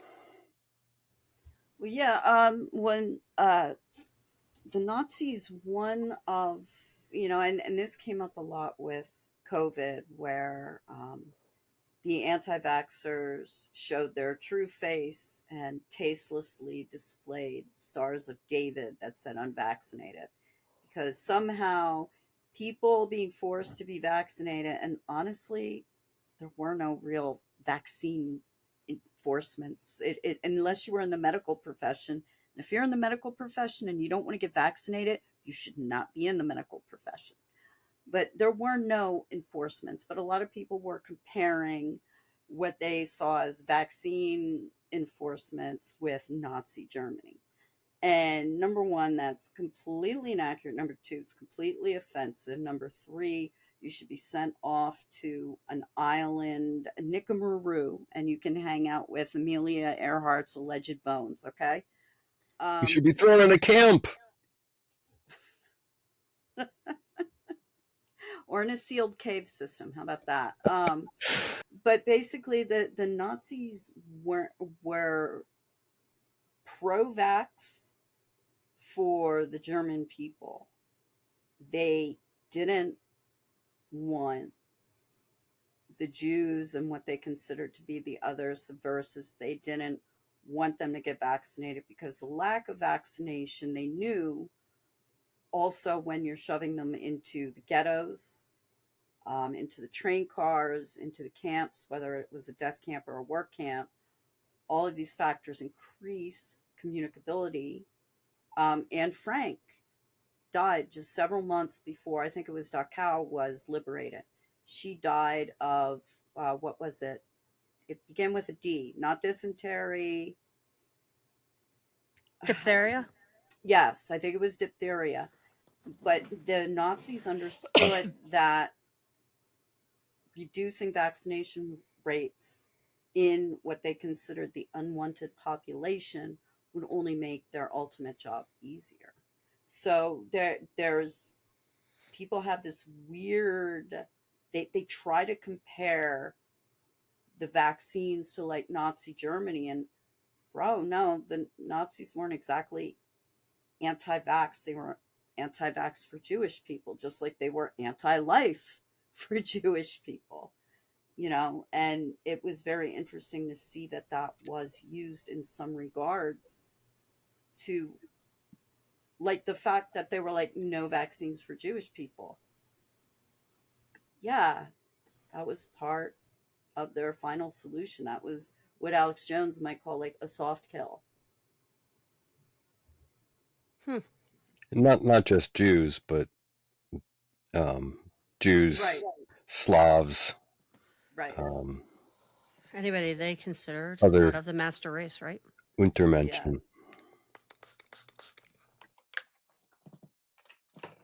Sorry, my throat's still a little bit. That's why if you keep seeing me, that's my throat spray. Still working the cold. It's coming along. But it's also but the one thing that I just wanted to like kind of like point out with today's modern vaccine movement, and a lot of it, Jenny McCarthy was the template for it. And she presented this vibe that, and I'll just use the language that resonated with a lot of moms out there, that, she was a celebrity, she's well known, and, appeal to celebrities. So she must know what she's saying. She attracted a lot of guys to it too. Yep. Right. And she actually hooked, crap, what's his Jim name? Carrey? Jim. Yeah, and even after they broke up, he stuck with it. And, anti-vaccination beliefs are like a disease that spreads. And she packaged They're it up. contagious. Yeah. They are contagious. And she packaged it up in a nice, pretty little bow, and she wormed her way onto The View, and she managed to stay there for under a year. And then she came out and said that she magically cured her son of his autism. And then I guess some doctors looked in and they were like, no, he probably had this other thing, which does go away, but it can mimic autism. And so it's like, she was presenting all this indigo child stuff and using tarot cards to heal her kid. Basically just every shit idea wrapped up with a nice pair of tits. 100%. Yeah, she does, but she believes her son was an indigo kid. Like, there's so much woo wrapped up in it, but nobody talks to her about that part. They just want to talk about the vaccinations, the link to autism, and like that's it. Like, nobody who's ever interviewed her nails her down on the woo stuff. Like, they don't really try to talk about that stuff, which I think is so disingenuous of the media and the way they cover like her story with Jim Carrey and all of that stuff. And yeah, I think your average interviewer doesn't know what the hell an indigo child even is. Yeah. True, but I mean, if you hear somebody talking about this stuff, I I don't know, I guess it's just my frustration in general with the media and how we ended up to where we are today, and I think they're not entirely responsible for where we are, but they bear some responsibility for where we are. They're a piece to the puzzle of where we are today. Oh yeah, yeah, and well, they a lot of the media encourage this, like, well, let's hear both sides. They played a big role in that, and there is no both sides. Vaccines are like fascism. It's you're either for it or against it. There's no middle ground. We have a question. Isn't Jim Carrey more QAnon now? I haven't followed Jim Carrey, so I'm not Hmm. sure. No I idea. have no clue. I Um, remember hearing him shit on vaccines. I do too, I do remember him being pretty shitty on vaccines. So I'm not sure about QAnon. I haven't looked at Jim Carrey in a long time, so I'm not real sure. And I just wanted to point out, because I had personal experience cleaning for two different anti vax households back when I was a conspiracy theorist. That stuff didn't really bother me as much back then. And there is this vibe that now, the one family, they didn't have any autistic kids, but they were still anti vax. The one mom had four kids, all had been vaccinated, but only one developed autism. And she even admitted that that felt weird to her. And the kid was like, when I was cleaning for them at the time, he was 9 years old and he still had to have diapers. Like, he was non responsive. And this family had spent tens of thousands of dollars on operations in other countries that wouldn't be performed here. And they were doing this and doing this. And I get this vibe from a person I used to be friends with back in Pennsylvania went anti-vax because of this. I get this sense from some of these moms that they think deep down that this autism came from them and it's something wrong with them, and what could they have done to stop it. So to get rid of that feeling, it has to be the vaccines. Hey, you know what? Maybe it's both. It's not the vaccines and it's not something you did. So, and honestly, if you're a parent of a child who is autistic and you want to blame someone, I would prefer you blame yourselves than blame your own self as a parent. Maybe it was something I did, then cause like greater societal damage. But one thing I do want to point out, if you are a parent of an autistic kid and you are trying to cure them, you are an abusive monster. It's medically harmful. It's so tragic to see that. I've worked with autistic children and they are amazing. It can be trying, it can be so many things, but an all in one, it's I don't know. I just everything like this whole movement, but we're gonna get off topic. But anyways, all right. Quacks, we have So, new thought? Rosicrucians, I think is the last part of yours. No, we didn't do new thought. Oh, I'm sorry, new thought. I missed that one. So, for those who don't know what new thought is, I like to think of it as practical idealism. Idealism being the thought that everything is in your head. There is no objective reality. Like, we all make our own reality, and all our realities mesh into one grand oversoul, which comes the oversoul concept comes from Emerson and transcendentalism, which wouldn't have happened without idealism. Okay. And new thought kind of boils out of these different movements that came before spiritualism.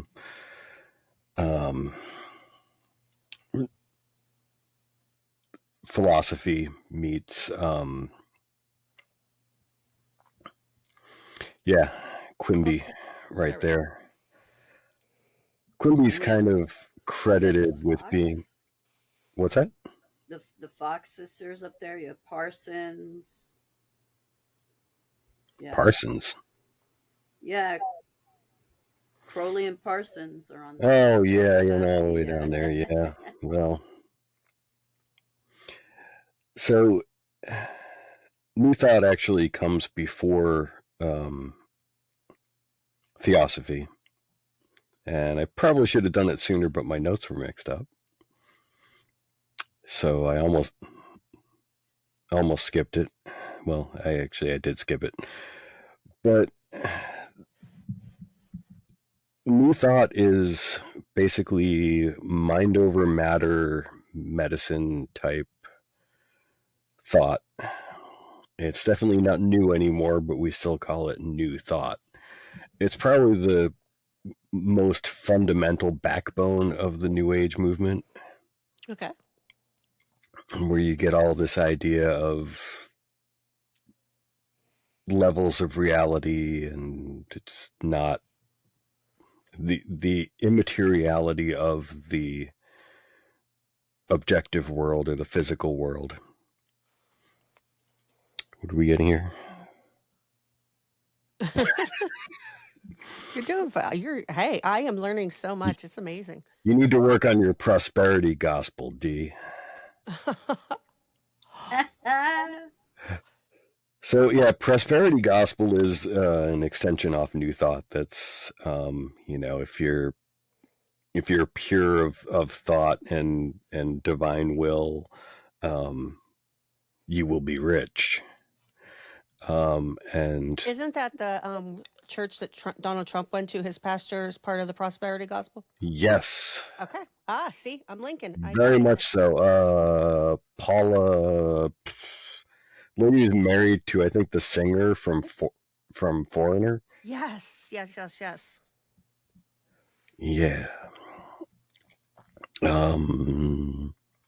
I cannot remember her name. Paula White. Paula White. Yes. Okay. Thank you, Drew.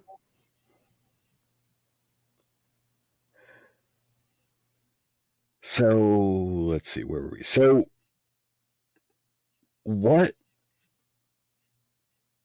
how do you think about vaccinations when you think that all disease is just in your head and there is no objective reality? That's a good question. Do you have an answer for us? I don't necessarily, but Henry Wood does. So we're going to read. Henry Wood? Henry Wood was he was just one of the New Thought guys. He has a essay called "Criticisms of New Thought," which was reproduced in Horatio Dresser's "Spirit of New Thought," which was published in 1917. But this was originally published in some journal in 1901. This is very like the Dressers are very core mainstream original New Thought. So this is very orthodox to the New Thought movement. Of course, we know that Christian Science is very anti-medicine in general. Yeah. And that there's varying levels of that with New Thought, but let's turn to Henry Wood. I'm ready to learn. All right. Well, let me take a sip. You didn't know you'd be talking so much, huh? You're really getting your vocal workout this week. Yeah, I figured it would be practice. Okay. Turning briefly to those who think the well-known effects of poison, stimulants, and contagions disprove the law of mental causation and hold that their physical phenomena are due to chemical or direct potency per se, let us reason together a little below the surface. The physical body, 1 second after it has been laid aside by the conscious and subconscious man or mind, a process called death, is utterly unresponsive to poison, stimulants, and contagions, May it not be fairly inferred that the former responsiveness came through the subconscious mind rather than merely by direct physical contact? The principle in the case was clearly the seeming intermediary, while immediately after death, all of the physical constituents remain intact. Sorry, I need to change the size on this to continue. You have old eyes too. It changed from one picture to another, and like I'm looking at something it was just too big to read. Okay, here we go. The principle in the case was clearly the seeming intermediary, while immediately after death, in quotes, all the physical constituents remain intact, that through which outside agencies, as occasions, gained their potency has been removed. In other words, the cause has gone. Causes and occasions must be discriminated. The former are always within, and expressed in a common term, may be called susceptibility. Occasions are from without, and are only convenient opportunities. They have no absolute power as entities, and can only exert such an influence as susceptibility has conferred upon them. But to man's personal sense, susceptibility has installed itself as that which has laws of its own, and he is their subject and victim. Suppose that 10 persons are equally exposed to smallpox. 2 respond to it, and 8 do not. To the 8 who did not take it, it was not a contagion at all, but simply a non-entity. The 2 who had presented a fertile and ready-made soil had unwittingly produced susceptibility, though the subtle processes of the imagining faculty, man, for himself, is a creator. Disease, therefore, is his own contrivance. He has erected certain limits which, though not in the moral economy, he calls laws, and is obliged to do them homage. This is illustrated in many places where the principle is never suspected. A certain immunity from smallpox doubtless comes from vaccination. In reality, the operation is a contrivance which tells upon the subconscious mind. So basically what he's saying is that you're placebo affecting yourself with the vaccination. Fascinating. And that's why it works. I thought that's where they were going. That's why I was like, I don't know if you saw me turning my head trying to process that. Nope, Like I was like, is that what they're getting at? Like you're placebo affecting yourself? Like yep. Fascinating. The Wow. concept of the placebo effect is very much one of the foundations underlying the whole like New Age movement. Fascinating. So wow. Anyway, to And continue. that's just okay. Go ahead. Sorry. There is an abiding inner sense of protection from the disorder. Whenever the attention of the conscious mind is called to a subject, a spontaneous autosuggestion of immunity wells up from within. It amounts to a kind of steady, hidden faith and is reinforced by the surrounding belief and acceptance. The clay of the body is but the passive and expressive incident of the transaction. But its psychological elements are, of course, a terra incognita of the medical practitioner who performs the operation. If water could be surreptitiously substituted, the inoculation would be much more safe and cleanly and equally effective. New Thought people are fascinating. There's a little bit more, but I'm going to cut that off there. Fascinating. It's just interesting because the New Thought movement, when did it start? How old is it?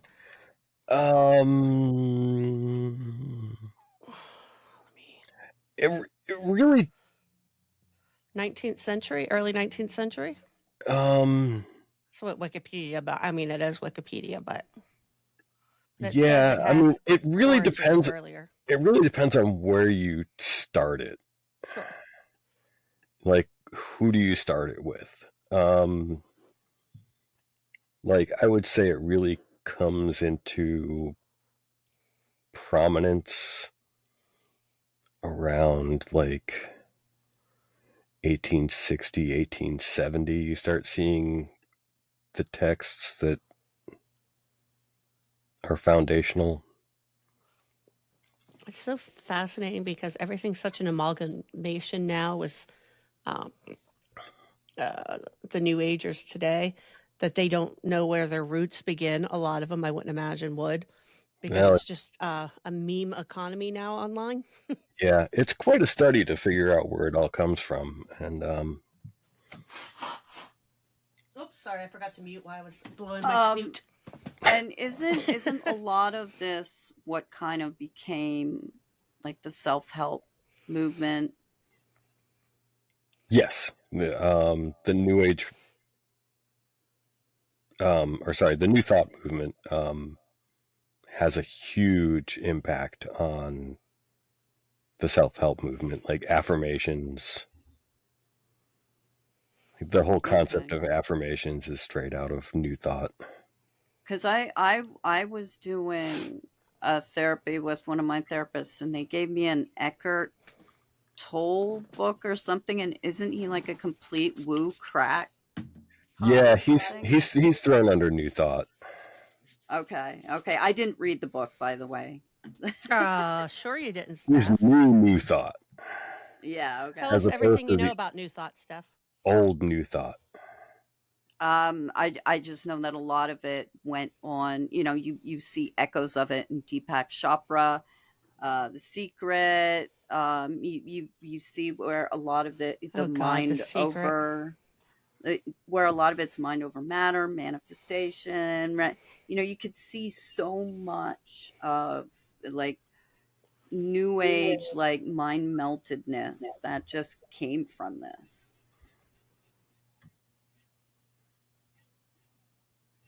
Absolutely. The Secret. Boy, And that broke a lot of people's brains.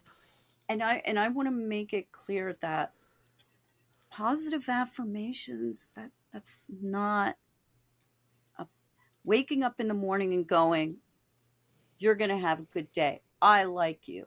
There is absolutely nothing wrong with that, but because we have such a shit culture that is just like speeding towards its own destruction, there's become new trend, you know, like it becomes lazier and lazier. Like Deepak Chopra, like you had to put in some work, and then it got a little lazier with The Secret, and now I heard there's some like TikTok trend of people who are just like, okay, this is what I want and I have to have it right away.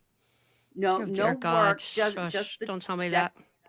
And so there are good elements of new thought, like telling yourself good things about yourself. That's not necessarily bad. Also, it depends what you're telling yourself. If you're a crazy racist and your daily confirmation is it's okay to hate everybody, that's not good. But in small doses, some elements of new thought could be helpful for people. Yeah. Well, in the operation of New Thought, it's not like, oh, it's okay to, like, the racist version of New Thought is not it, like it's okay to hate people. The racist version of New Thought is, I am white and I am superior. Of You know, course. and that's where you get into the I am thing comes out of New Thought. Yeah. I am was a New Thought principle. People blame Theosophy for I am, but it really that came that That was from the Ballards, right? What do you um mean? Jim Stewartson blames Theosophy for I am? Is that who you're talking about? no, actually everybody. I know. I was just joking. That's who I see it from all the time. That's the only reason it's There pumped in my head all the time. I But mean, a lot of people do, it's you're right.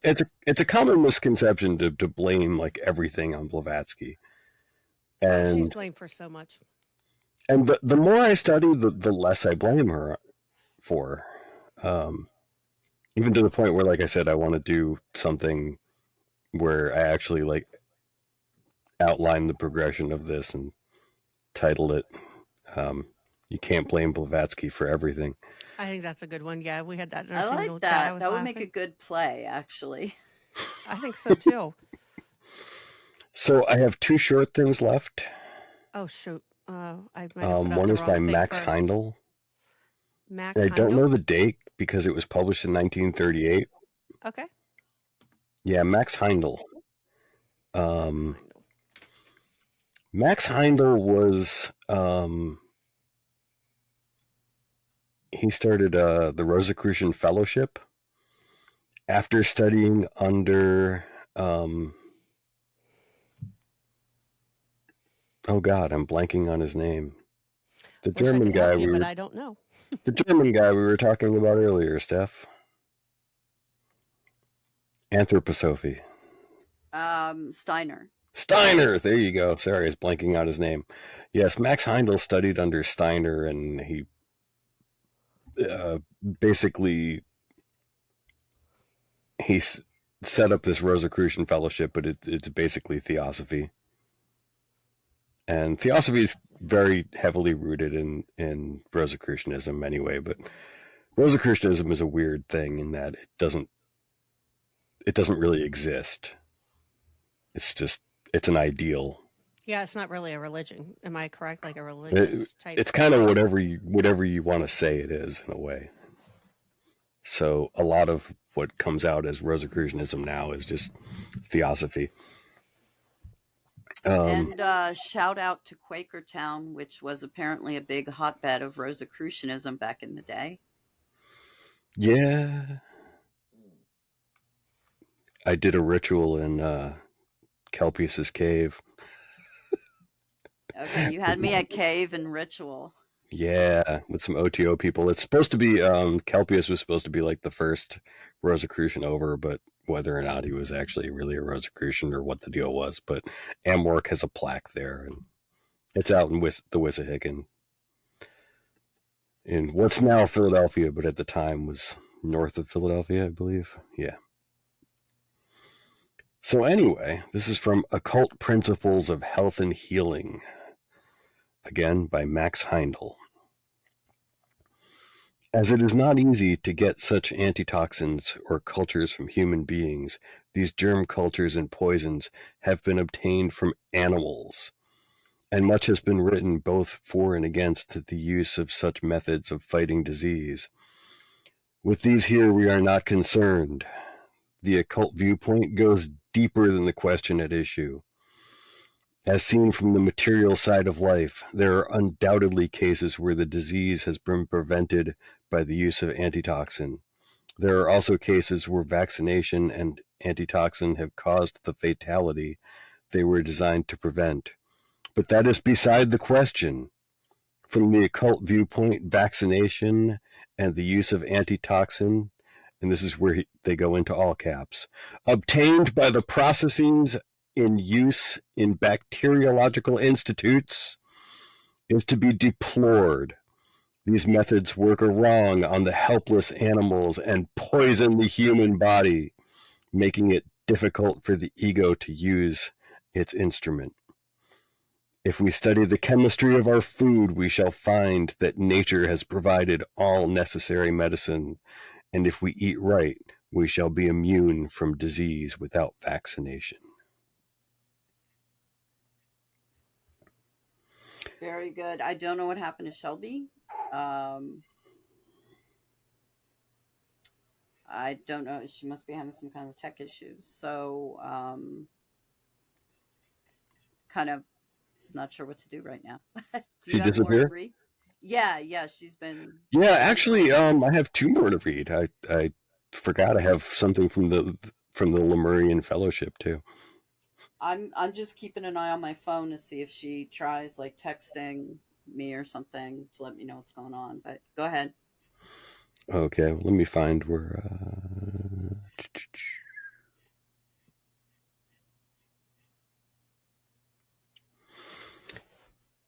So next up, we have Manly P. Hall, who most people who know him as the guy that did the what is it called? The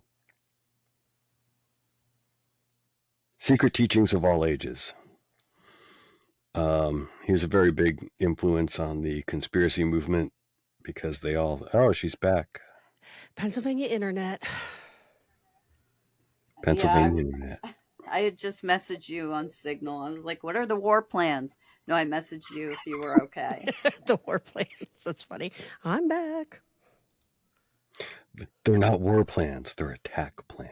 Shh, don't tell anybody. Yatta! Okay, so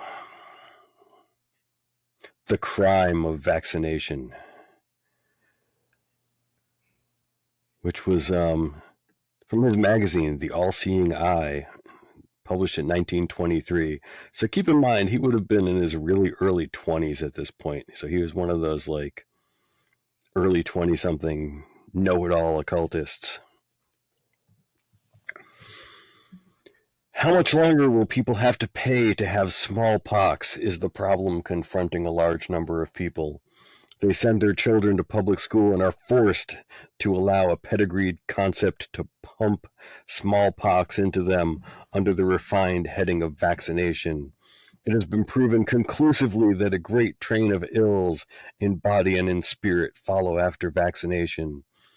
Many vaccinated people have succumbed to smallpox, while many exposed to it have not taken it, although unvaccinated. Wait, what? Hold on, confused myself there.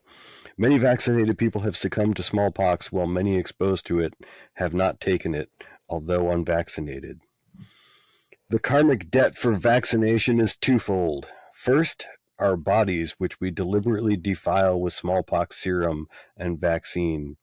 Secondly, to the animal who goes through untold suffering and is itself given smallpox in order that from its ulcers the drops of vaccine may be extracted and pumped into us.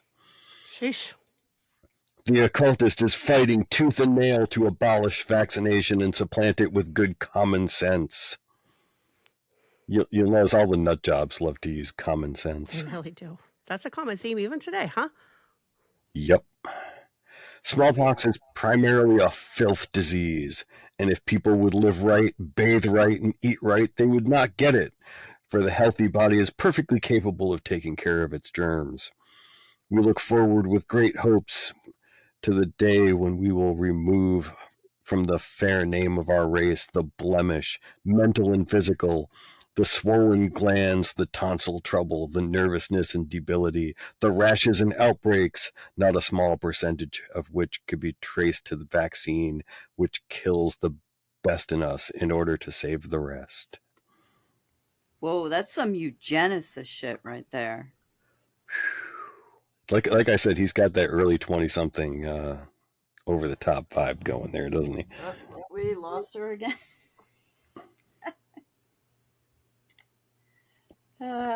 Shelby died suddenly. Okay, so this is I've got one more really short one left. I thought I had two, but I had three. Okay.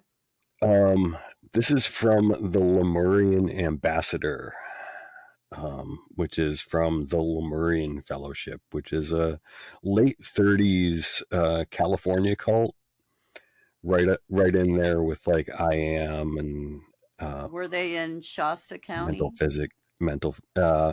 No, they were more like I forget exactly. I think they were more in like the LA scene. Okay. LA is where all the real whack job cults were. Okay.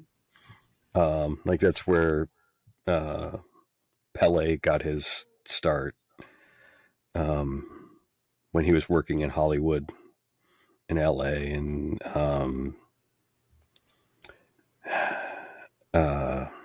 Guy Ballard was in LA before he went up to Shasta.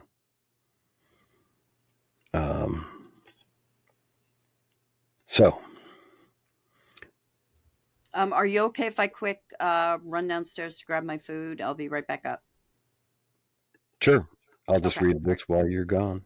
Okay, I'll be right back. I'll still be able to hear you. For those with us, okay, you'll still be able to hear me. Draft legislation, vaccination laws, and threats of armed suppression have literally removed all control of the individual over his body.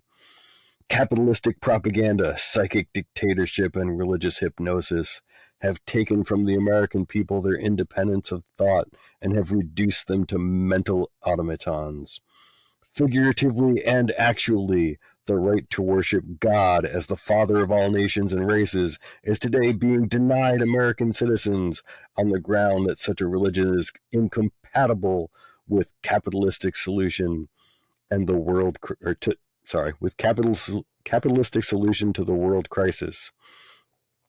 Democracy does not exist in the United States of America. To be successful, it must first be tried. Anyway, Sorry, that's it. I missed a bunch of that. I had to restart my laptop. I'm sure it was really good. Yeah, I was thrown off when I saw you up here in the off to the side there. Oh my gosh, freaking PA internet. I'll be able to listen to it in the replay, but Jesus. Can you sum up for me, like basically what they said? Well, I know you always do. It was basically new age occultist freak out.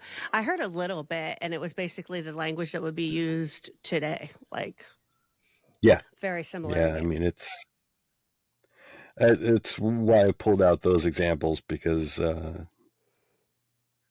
you can definitely see this. While it's a progression, it's spinning its wheels. It's fascinating that it's virtually what we see today. Like the same old as new. Like it's the same thing we're experiencing still today. And of course, if you're going to get into doing David Icke, that's directly right there. The current the Lemurian Fellowship type people. Yeah. That's where a lot of his stuff is coming from. Exactly. I want to we could, because it doesn't really matter if we do, because I only have a little bit on RFK because I think everybody kind of knows his shtick. So the David Icke things, like it's like a 10-minute clip where he talks about RFK because he's really pissed off at RFK because of that Fox News op-ed that RFK did where he said that the vaccines were safe, the MMR vaccine, because of the measles. RFK did that, and David Icke takes umbrage with that. Like he's pretty pissed off at him. And before you play that, we should probably preface for those who didn't see the Icke thing that Icke made a lot of hay over the lockdowns and the anti-vax movement, particularly because there was this long-standing conspiracy theory that the government was going to use a pandemic to usher in the New World Order. And when we had this big pandemic and they started telling people that they needed to lock down, all the conspiracy theorists were like, it's happening! It's happening! See, we told you! This is what's going to happen! Here comes the New World Order! And they were so excited. They were so excited. Oh, God, they were so excited. They're just like, it's finally happening! The type of people who it's like, we told you they were going to put us in pens. We told you they were going to lock us up. And then they get locked up. It's like, see, we told you it was going to. They really did. Yeah. And Icke was the one that started the, I don't know if he necessarily started it, but it was because of him that it got big, the 5G tower stuff. Oh, he caused a lot of problems. Right after he came out and said that, there were attacks on so many towers. Yeah, I don't know if he's ever started anything. Right. But but I mean, his wording in the one interview is like, these things need to be stopped by any means necessary. Yeah, he really did amp that up. I'm just looking for in my tabs here for the David Icke video here. Okay, I'm going to disappear for a couple of minutes. You're fine. Okay. I need to take a bathroom break, so I'll be back. You can start the video. I've seen it. I'm just looking for it where I bookmarked it. And this here that I have up, this is the op-ed that got a lot of anti-vaxxers really mad. Let me put it down in the chat too here in case anybody hasn't seen it. I know, Mur. I'm taking on my camera while I'm eating, but I'm still here. Okay, let's see here. Where's the David Icke video at? Okay, gotta go down through there. We're not to Wakefield yet. Okay, nope. Boy, I have a lot of things bookmarked under here. Okay, no, that's not it. No, it's from band.video, so I just have to see what that looks like on off to my left. Nope, not Robert De Niro. Is it this one? Nope. It's this one. This might be it. Can't believe my internet was going. Like we have like the fastest freaking internet. I hate what do you call it? Comcast so bad. It is the worst, but it's the only internet we can get. Oh, no, not you. Shh, stop it. Where did I put it at? How did it disappear? Oh, White House to withdraw controversial. Don't tell me I deleted it. Oh, I know where I can get it. It's in our Signal chat. I can pull it out from there.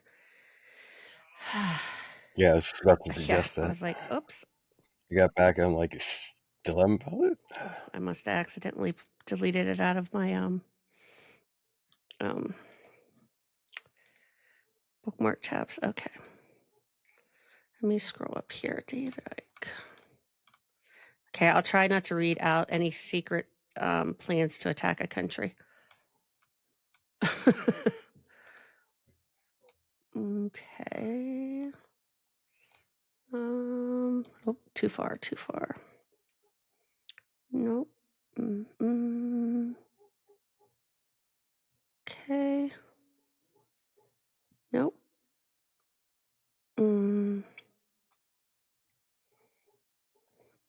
Bear with. Oh, there it is. Found it. Okay. Good to go.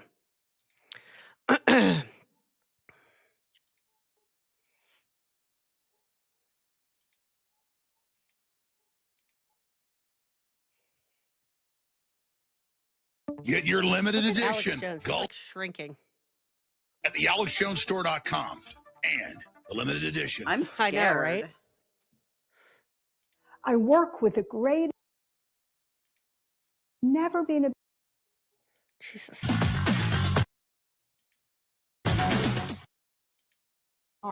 That lady's I know. scary.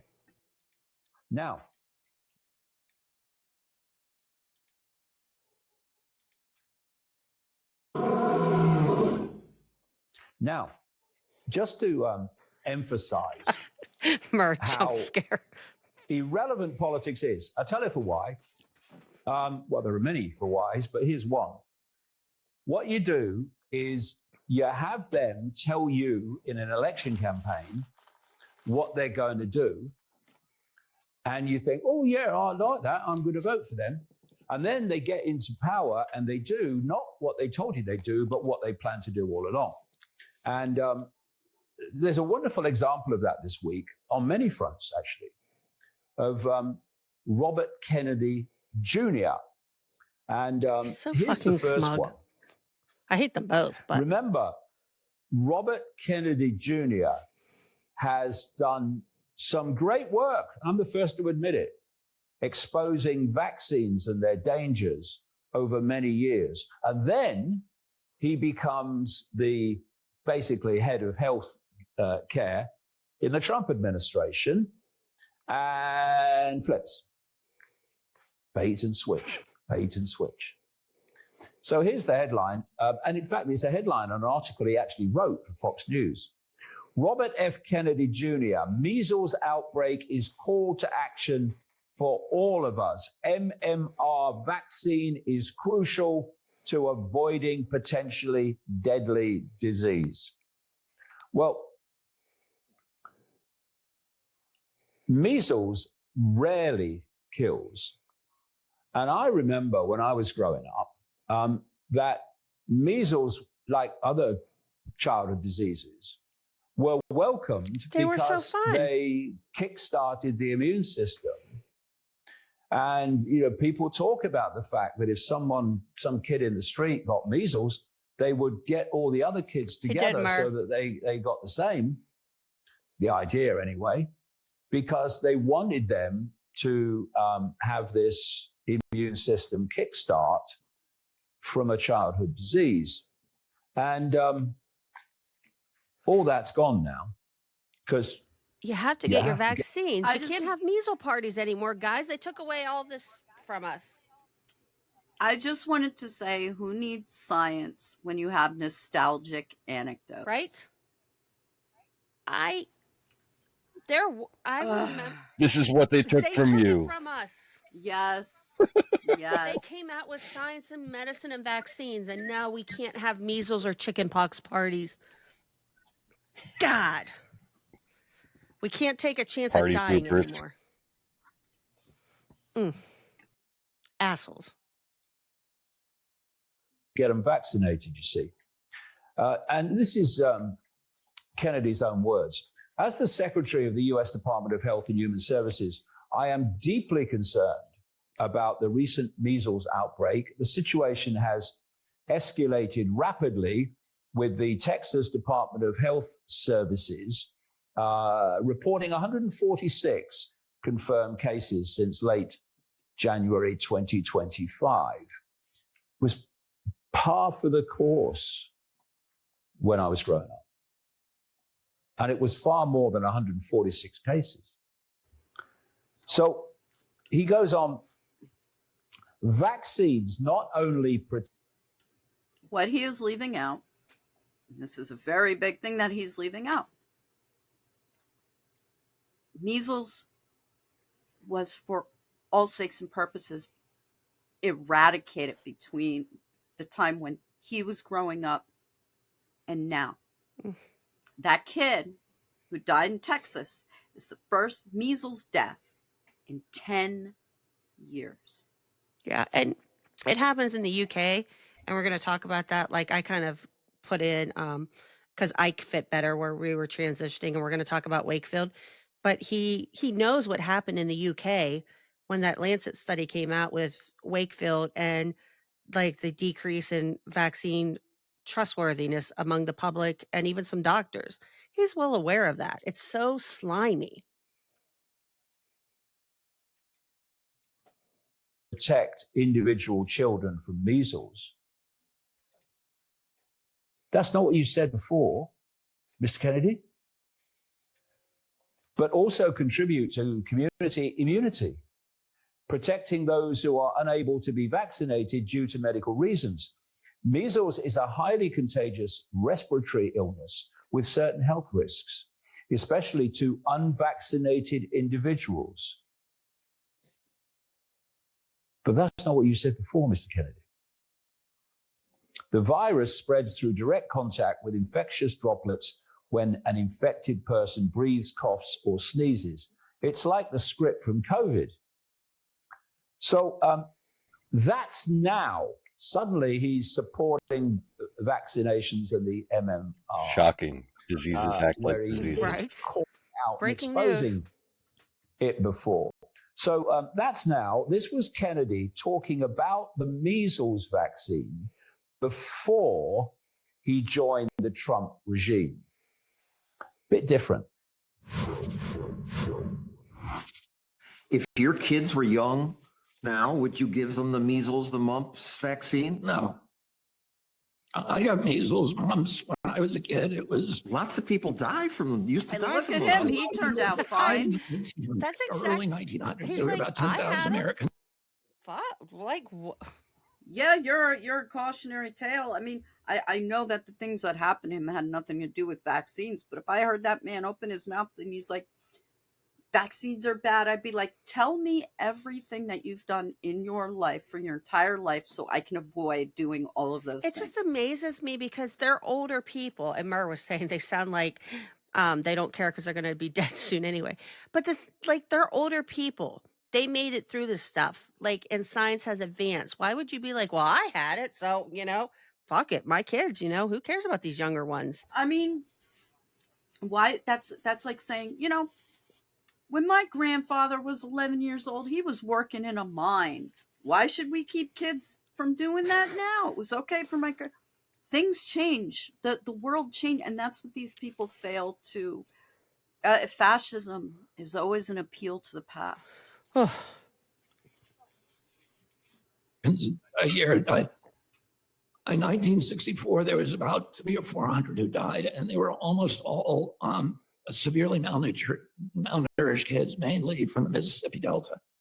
This was before the poverty program, so there was a lot of starving children in our country. It's very, very hard to kill a healthy child with any infectious disease, but particularly with measles. And Jesus the World Christ. Health Organization now says vitamin A is an absolute cure for measles, which we didn't know about back then. I Back have then, videos.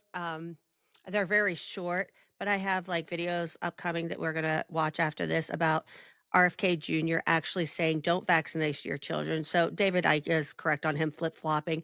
One about vitamin A so that people know that it is not a cure for the measles, but used in conjunction with treatment when you're in the hospital. If you do get measles, like there are benefits, like it's a fact check on this. But he does this stuff and like people trust him and he's lying out his ass about stuff. But he'll twist little phrases in the things he says so it makes it seem like, you know what I mean? But and it's just, and the vitamin A thing is more used for people that the USAID funding. Well, no, was like cut if you off would for. get measles, It's like for more like malnourished. well, the video will explain it better than I can, but it is used in Okay. conjunction. Like if you would be in the hospital and you would have the measles, there are some benefits to it, but the video explains it much better than I do because it comes from a medical professional. But yeah, it Okay. explains like what you are saying, but malnutrition, yeah, but it would be in the hospital if you get measles, but it's not going to prevent you from getting measles. It's not an individual treatment for measles, like that family that lost their child recently to measles, and they were like it was God's will, and they were on his the group that And they're still not in prison. They're still not in No, prison. well, what can you do when And I wanted to just point something out that I caught. He was talking about like the Mississippi Delta. He's talking about an area down south. Vaccines aren't important for those No. people. Do you well, see and what- vaccine rates are lower what for he's- some of those areas and rural health care and people that don't have access to medical insurance or, they don't get out there and tell them about vaccine. There's vaccine hesitancy. There's lots of reasons for that. Right. But what he, there's a Yeah, racial. oh yeah, that's what I meant, racial element component too, yeah. to this. Mhm. They're definitely. 100%. Yeah. He's such a liar. Keep in mind, this is the guy that just testified that black people needed less vaccines than white people. I forgot about that. And, Sweet Jesus, let's- give me strength. I forgot. And let's not forget about Martha Moxley. I mean, that Who? wasn't vaccine. His cousin murdered someone, and He yeah, defends it. so He it's says a it lovely- was an unjust Yeah. case. Yeah. He's just a creep So, all around. Yeah, just total creep. Everything about this man, except for the falconry. The falconry is kind of cool, but he probably treats them like shit too. I'd Except when he imagine. keeps the meat in his friend's refrigerator and doesn't come back for it for a while. That's kind of weird. Or dumps it Yeah. in Or Taco treated Bell. with chicken soup, and He's just a and it weird was man. a week at home watching Leave It to Beaver, and every kid caught it. Every single kid got it, and I had 11 brothers was and sisters, fine. and we all got it, and we It were was all great. fine. And there are lots and lots of studies out there now that show that kids who get measles as a child are much healthier when they grow up. That they're That's much not more true. resistant to cancers, to atopic diseases, to allergies, and to heart disease. It's amazing how people can just switch without any kind of sense of shame. But you weren't saying that before. And people were supporting you to get this job because of what you were saying before. And now you're doing this. But that's how politics works. David Icke Tell them is what so they mad want to about hear this. and then do as Like, you were he's going to do all incredulous. along. And another thing about Kennedy this week is he's been promoting AI medicine, AI replacing like doctors and nurses. I don't want certain any doctor using any AI for any diagnosis. I No. don't. And if I find out that any of my doctors use it, I'm not going to pay that I'm going bill. to pull up. We can stop there. I'm going to pull up the vitamin A thing. I just wanted to add that because no, the AI should not be used No, I in don't want it either. medicine. But because, I don't need to know about the cancer in the fifth tit that's on my back Sorry. that I didn't know I didn't mean to about. play that and make noise. That's what you're getting with AI. I know. I don't want, like, I want my doctor to talk to me and tell me about what's wrong with me. I don't want AI telling me or anything like that. And let's all consider, just while we're on the topic of doctors and AI, how many students who are currently in school for medicine right now are going to get through school by cheating with AI, and then you have doctors who, It's concerning to me. This is a short thing on that vitamin A I was talking about, just because it was brought up. holy shit, is this a real person or is this guy AI? He's real. Oh, I have it muted. Sorry. But is his hair? Well, the measles outbreak in West Texas continues to spread. It's now infecting 279 people. And while that outbreak has stayed away from Central Texas, it's still raising important questions about prevention and treatment. Recently, vitamin A has been floated as a treatment for the measles. But is that true? Stephen Goen is here to verify.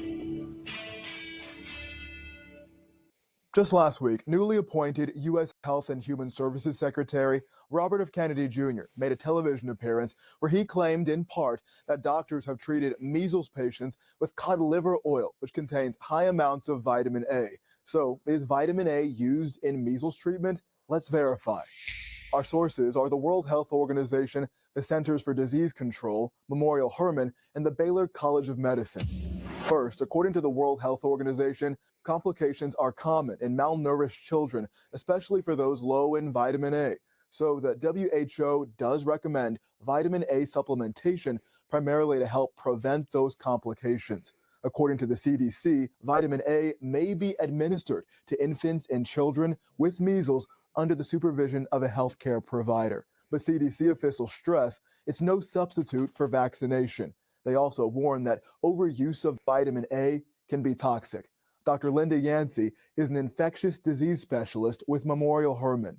Vitamin A is given to children with vitamin deficiencies in resource-poor settings to somewhat speed recovery from measles. It does not treat measles. It does not prevent measles. Dr. Jill Weatherhead is an associate professor at the Baylor College of Medicine. She says this about vitamin A. It's helping your immune response react to the measles virus, but it is not an antiviral medication. It also helps maintain the mucosal barrier of your lungs and of your intestines, which is damaged because of measles infection. So the claim vitamin A is used in measles treatment needs context. While it can be effective as part of an overall medical care plan, it does not directly fight the measles virus, nor does it prevent infection or do the job of a vaccine. With your Verify, I'm Stephen Goen. So, yeah, Steph, you were on track with, oh, shit. It is amazing. They used to have a college with the malnutrition, one but thing like I that- said, they give a much better explanation than I could have, and I didn't want to get it Yeah, wrong, just so it's yeah. factual. Like when I put it out there, like I didn't want to Yeah, be like yeah, hubba no, that hubba. was- I didn't want to be either. Thank you. I just think that, like, I can't wait. I don't want to say it that way. I'm saying that sarcastically. We're going to see a few deaths from vitamin A overdose. Well, they said it can be That's- toxic. that's You gonna saw be- that.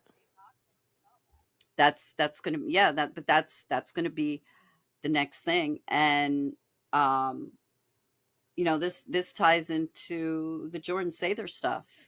Jordan Sather's probably going to come out and say that his miracle mineral solution can cure measles and stuff, and I'm actually surprised that these people are acknowledging that measles exist.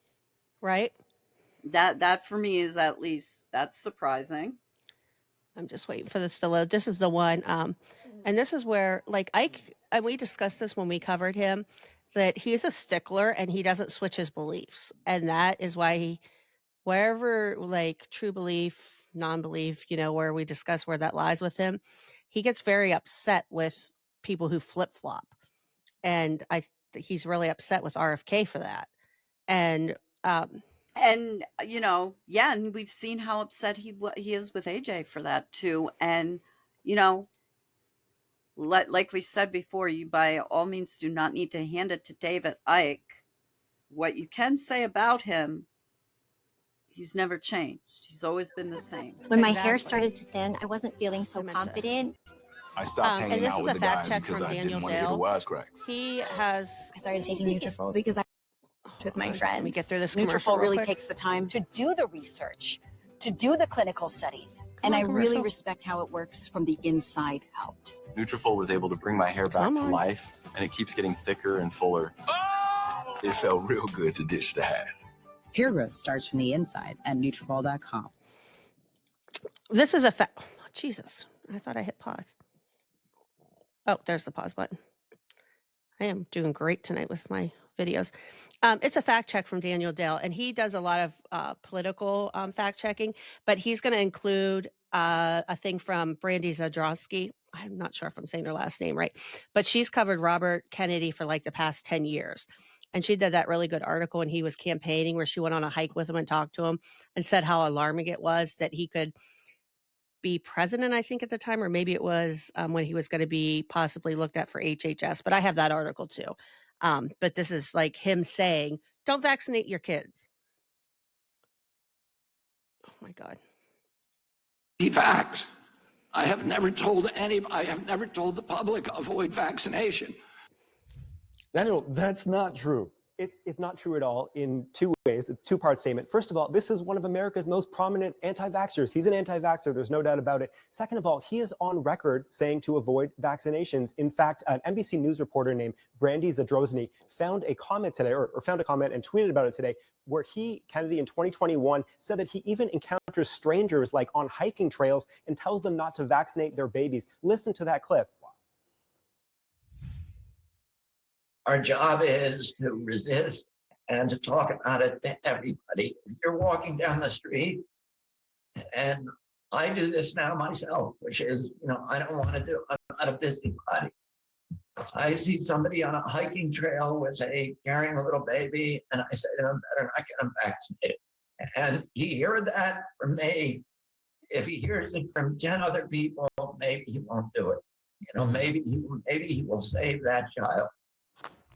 Pretty clearly anti-vax. Of course, this isn't his only anti-vax comment. He has relentlessly promoted the baseless notion of a link between childhood vaccines and autism. He has attacked COVID-19 vaccines as unsafe, they're safe. He has even asserted in recent comments that the Spanish flu pandemic of 1918 wasn't a flu at all, but was caused by vaccine research. It was not. He's asserted there's strong evidence that HIV was caused by vaccine research. It wasn't. So this is a vehement anti-vaxxer pretending today that he's not anti-vax. And that is the head of our HHS. And I just want to say two things. That's bullshit. He doesn't go hiking on trails and say that's just like the stuff that Alex Jones says. Can you imagine running into somebody on a hiking trail and you're carrying your son or daughter and they're like, I would vaccinate that child if you would. But anti-vaxxers are that bold. They are. And they're that pieces of shit. They're piece of shit. They're absolute pieces of shit human beings. And I just want to say, I'm inviting any anti-vaxxer, any conspiracy theorist. You see me on a hiking trail and you want to push your shit on me, go ahead, bitch. You'll become one of the missing 411 real quick. Oh, If someone passed me on a hiking trail and started screaming politics at me, I would fucking punch them and run. It's just, it's disgusting. It is disgusting. These people, I'm getting so angry right now. I'm sorry. These people are disgusting, child abuser, murderers, and sorry, I just have no. They're horrible people. I want to point something out. Sure. His back a ways when he was talking about when you'd catch these diseases and then you'd stay at home and watch Leave It to Beaver. That was interesting, huh? It's such a typical like fascist hearkening back to, you know, a more perfect time, an idealized time. You're watching Leave It to Beaver, which is it's like the archetype of the like, oh, that was a of better that time. era. Like, yeah, Yeah, when things were good. like such heavy fascist undertones in that little aside there.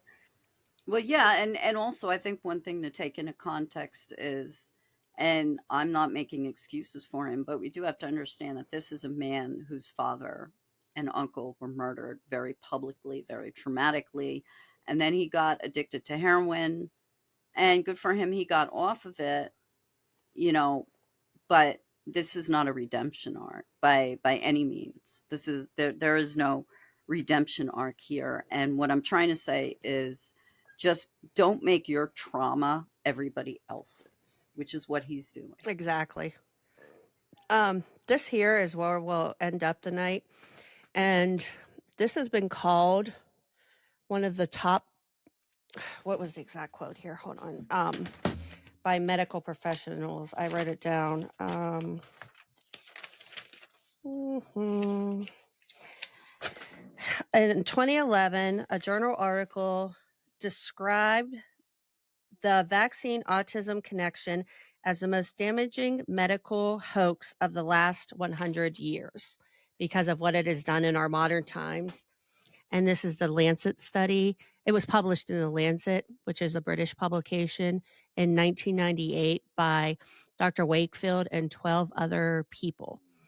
And it was faulty. There were lies in it.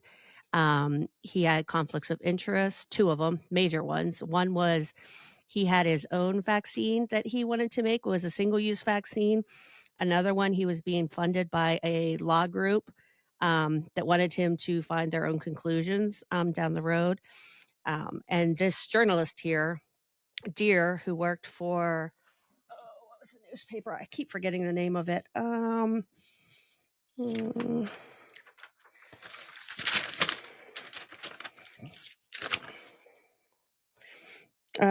sure he's going to say it. I'll find it when we're talking here. But this is his documentary about it. And it's really good because it explains how damaging the study was. And everybody's run through it has run with this since that time. It's still cited. Sunday Thank you, Times. Steph. Sunday Times. And they still cite this. He's still out there as early, I think it was 28. When did COVID hit? What year was that when we got COVID? I can't keep track of time. 2019, yeah. He came out with a movie about COVID and the vaccines and everything. So he's still doing damage. Like, he's just a wrecking ball, and he's in the United States doing it. He has no medical license. And then during COVID, you had the America's Frontline Doctors. I'm sure he was involved with them somehow. And then you had Miskovitz. The COVID really brought out it exponentially increased the quack. Yeah, and this of is just everything. I do think it's one of the most harmful things that has hit the anti-vax movement. Like, for the woo And moms, everybody, and college how many people, educated people. How many of the kids in the Philippines died after RFK's visit? I know he's Wasn't it like tangentially 80? related to that because some had died before he got there, and then he went and like started the campaign with the leaders there. I have to look into that more. I'm Yeah. not sure. Maybe that's something you can do while we're But watching. yeah, this. he murdered kids. Okay, I'm going to start this, and I have to get Hunter some water. I'm going to start this here real quick. He is dying for some water. He's knocking over his dish here. He's going to make a mess. He's going to start to fight me. Samoa, that's where it was. Do I got the volume on this? Okay, there we go.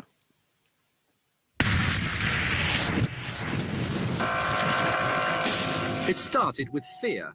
Fear spread by a Okay, doctor. calm down. I'm going to get you Fear water. of a vaccine given routinely to children, brought willingly by their parents for protection.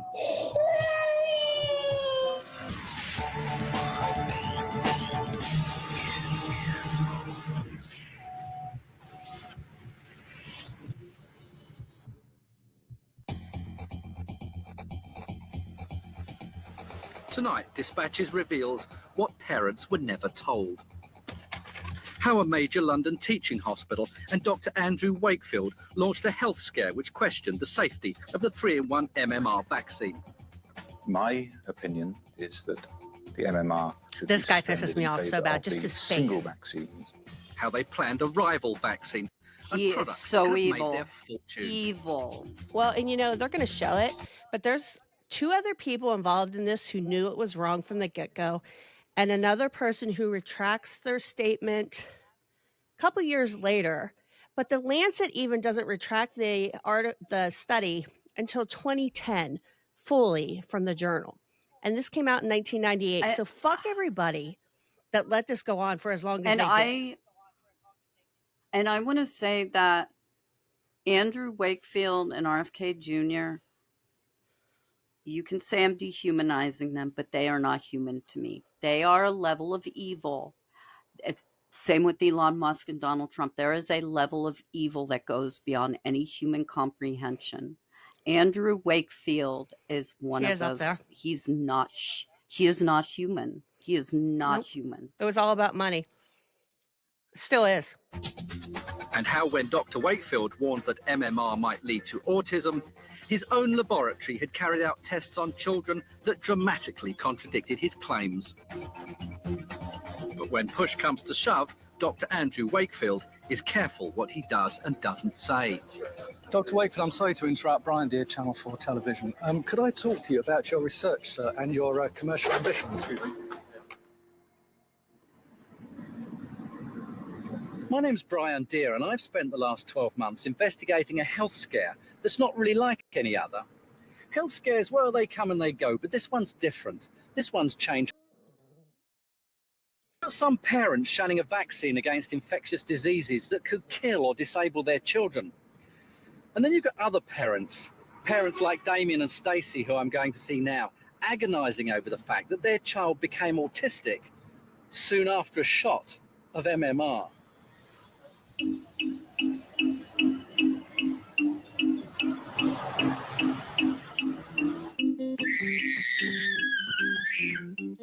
3-year-old Rebecca is autistic.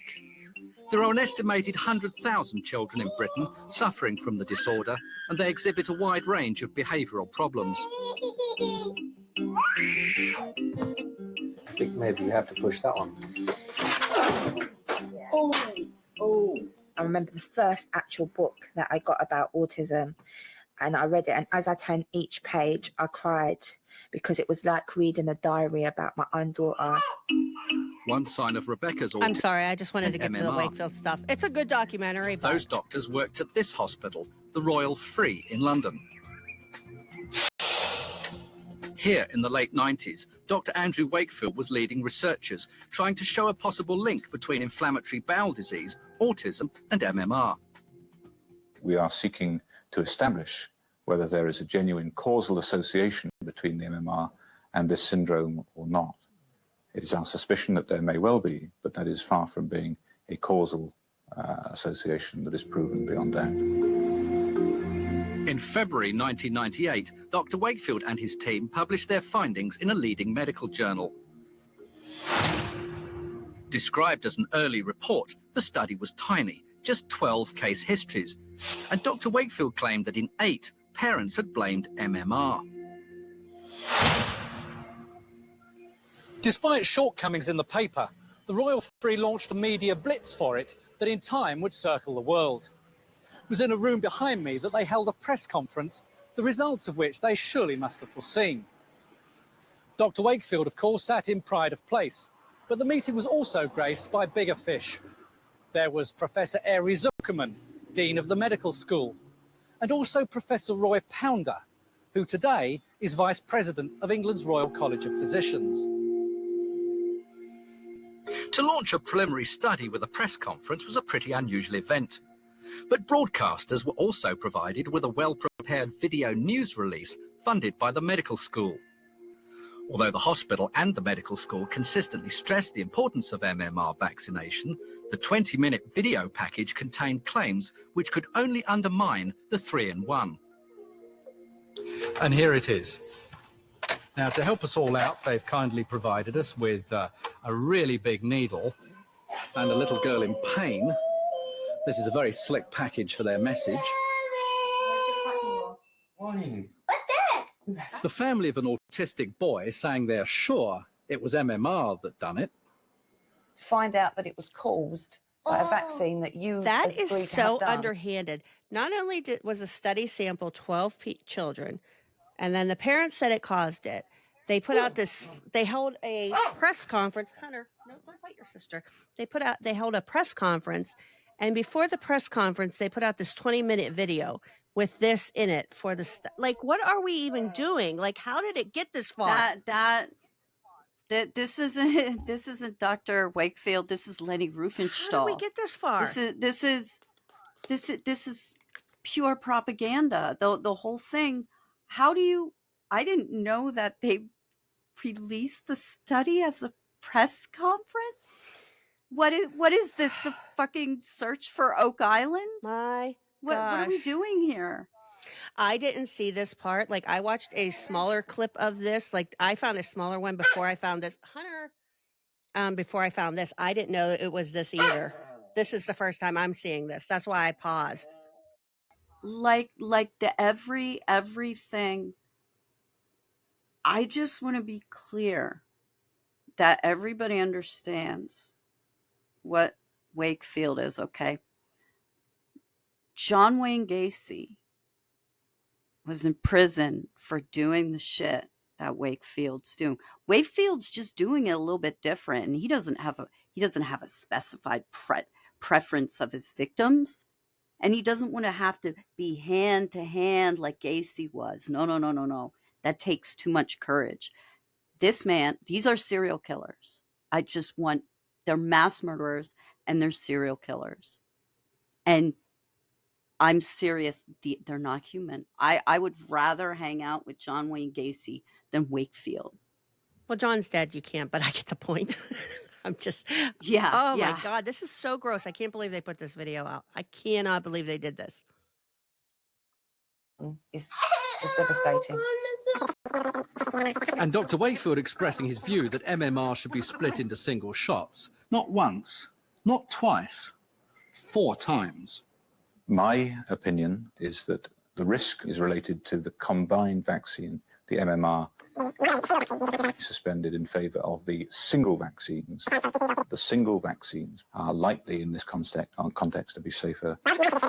Giving the measles on its own reduces the risk of this particular syndrome developing.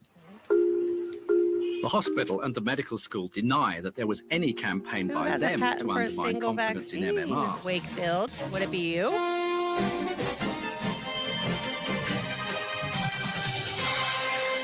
But a scare was born. Claims there could be a link between a common childhood vaccine and autism. Questions were raised today about the safety of the combined mumps, measles, and rubella vaccine.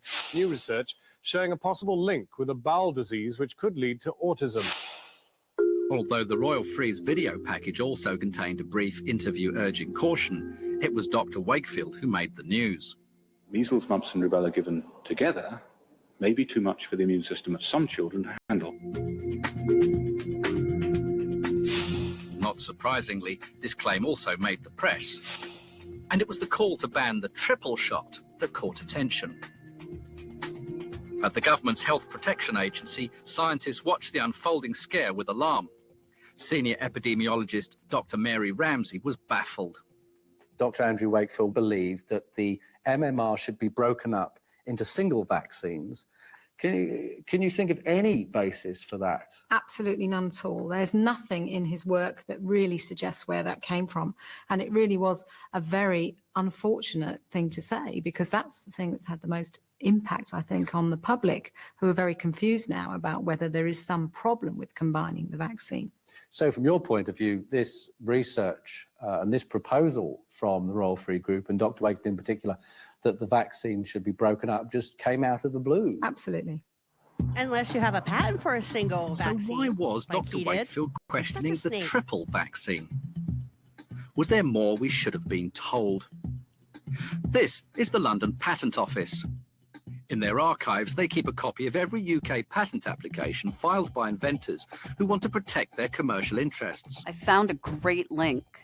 What worried parents didn't know is that 9 months before the press conference,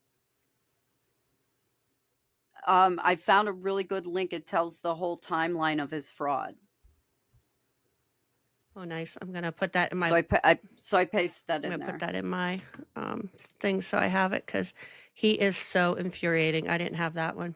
And the other article, that was from the time that he invited kids to his child's birthday party and paid the kids for samples of their blood at the birthday party. God, he's so...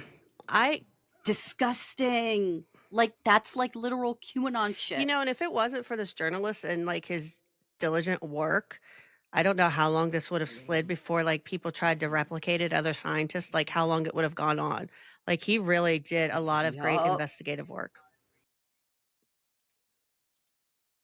conference and video release, Dr. Wakefield and the Royal Free Medical School had filed the first in what would become a string of patent applications. Now look at this. Even as the MMR scare that they had started gathered pace, they filed documents in Britain, the United States, Canada, Australia and worldwide, claiming to have discovered, firstly, their own allegedly safer vaccine against measles, and secondly, treatments, perhaps even a complete cure for inflammatory bowel disease and autism. The public was unaware of the patent applications, and many of Dr. Wakefield's colleagues were also in the dark.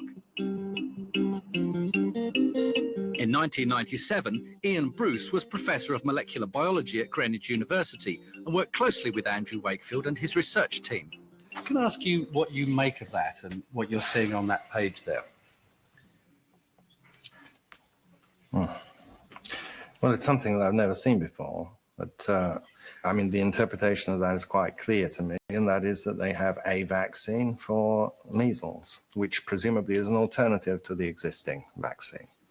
And then there was this patent application, which followed shortly after the press conference at the Royal Free Hospital. The plans for new products were nothing if not ambitious. Remember, they also described a treatment or even a complete cure for both inflammatory bowel disease and autism. So gross. These sound like big claims to be making. Yeah, I think it's fair to say that they're fairly enormous claims, if they're valid. If they'd got these products that they're claiming here, would that be big money? Would it buy you a medical school? Well, I think that it might very well buy you a medical school. I mean, I think that the market for vaccines, especially globally applied vaccines, are obviously potentially enormous. And then a treatment for autism? I think that goes without saying. Patent applications are public documents, and there's nothing wrong with inventors, or indeed medical schools, protecting their discoveries. But should we have been told that the Royal Free School of Medicine and Dr. Wakefield had these commercial interests? It's something that should have almost certainly been made public before now. The more that they can highlight the potential danger that would be linked to vaccination with MMR, and the more that they could highlight the benefits of alternative vaccination with their You product, didn't do any due diligence. It doesn't matter you didn't know about the ability of their patents. You product knew about to the compete, research and how bad it and, was. You the worked greater with chance them. that it would be Yeah, economically successful. fuck this guy. We wrote to the medical school asking them about their patent applications. They replied strongly denying any vested interest in attacking MMR. In part 2, letters between senior Royal Free This doctors reporter was not questioning the having it. ethics of Dr. Wakefield's research. We show the medical school's patent applications to experts. It just doesn't make sense. The whole technique doesn't make sense. And we meet the American scientist named as the co-inventor. Products, including a rival vaccine, was Dr. Wakefield's invention. The technical description in the patent document, search. We sincerely hope that we can do something to ameliorate the damage that has been done, but we do not yet know whether that's the case. So what exactly was Dr. Wakefield's invention? The technical description in the patent documents outlines a complicated process to make capsules. It includes injecting mice with measles virus, extracting their white blood cells, freezing, thawing, and mixing these with human cells, and injecting the stuff into pregnant goats.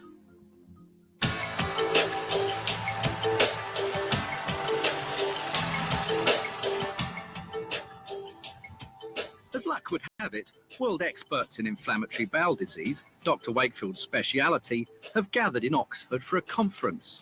That guy has Maybe some someone here extraordinary can throw eyebrows. light on his revolutionary rival vaccine and products. They are royal. Those are royal eyebrows. So far, perhaps 6 or 7 molecules that form the connection. Professor Rick Blumberg is an immunologist of the gut and president of the Crohn's and Colitis Foundation of America. You want me to look through this? Yeah, just have a quick glance. I asked him about the technology outlined in the Royal Free Medical School's patent applications. I don't know what they're looking at. I don't know what this is. I just don't know what they're looking at in the end. They're basically taking white blood cells. They're actually, what's interesting, they're taking them from a mouse. So I'm not sure how that has to do with a human. So you put measles virus into mice.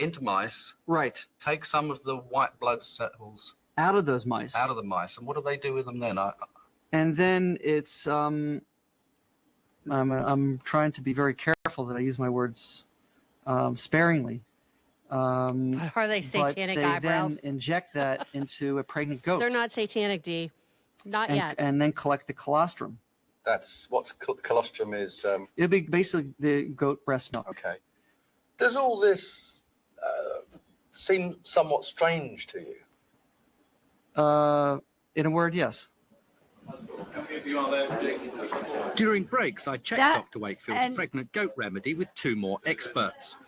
The pregnant goat remedy, like all of these vaccine people are like, I don't want to take a vaccine if like there's any animals in it or stuff, man. Like this is like chimera shit. I know, and they're like trusting Wakefield's study, and this patent he was getting for this vaccine involved mice white blood cells put into goat breast milk, colloidal stuff. Like, what are we doing here, anti-vaxxers? And I don't know if like the UK patent stuff is the same as it is over in the US, but I know one rule about US patents, because conspiracy theorists like to say, like Judy Wood and Alex Jones will say, like, oh, you don't think direct energy weapons are real? Well, look up this patent number. Just because a patent for something exists does not mean that that item has been made or even realistically can be made. I could get a patent for a quantum unicorn resonator. Unicorns aren't real, and I don't have any Unicorns access aren't to real? anything quantum. Oh, damn. Sorry. But yeah, so but I don't know if it's the same in the UK. But I just want they should be terrified, anti-vaxxers, that the idea was even there and he had a patent for this. Like that your hero was even considering and had a patent for this. Yeah, that's like Alex Jones's fish babies, the sad fish babies. Your hero wanted this. Its probability of having any positive effect is going to be extremely small, if any. It just doesn't make sense. The whole technique doesn't make sense. I would say it's not credible. Really strange. Back in the lecture hall, there was a face from the Royal Free's press conference. Professor Roy Pounder, Dr. Wakefield's former boss, now Vice President of England's Royal College of Physicians. The two men's relationship has long been close. They even briefly dabbled in business. They were both shareholders in a company called Immunospecifics, which was meant to fund further research by selling diagnostic kits based on Dr. Wakefield's theory. I'd been trying for months to ask him about Immunospecifics. Oh, Professor Pounder. Yeah, hello. Brian Deere, Channel 4 Television. Oh, hello. Could I talk to you about your collaboration with Andrew Wakefield at the Royal Free Hospital? No, we want to talk before about this. That's fine, thanks very much. So could we perhaps have an rang me in opportunity to Australia. chat? That's right. We'll make a booking, so that'll be fine. So what should we do? We should call you at the hospital. You can talk me out, make an appointment, that'll be fine. Sometime next I'm week? not at the doorstep, okay? Sometime You're next never week, going to perhaps? talk to him. Bring me up next week. Okay, thank you very much. We just need someone from Black Bloc to run up and punch him. Professor Pounder has been reported in newspapers criticising MMR. But fair's fair, I took him by surprise. So as agreed, the next week, I called him. Oh, hello, Professor hello. Pounder. It's Brian Deere from Channel 4 Television here. You're not prepared to be interviewed by me? Okay.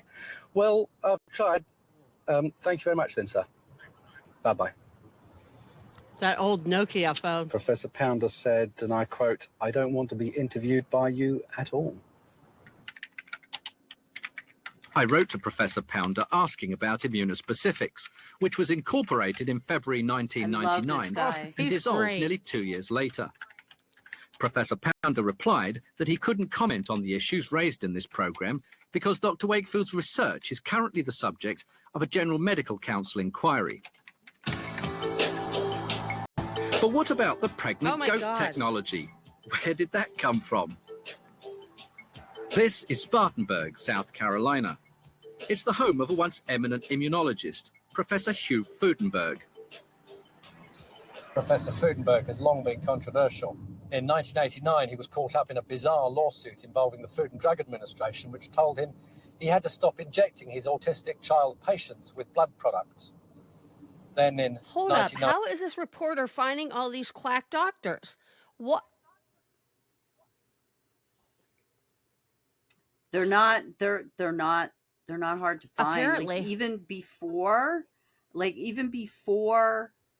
you know, the environment that we're in today, you could flip through the yellow pages and find You're alternative right. healing.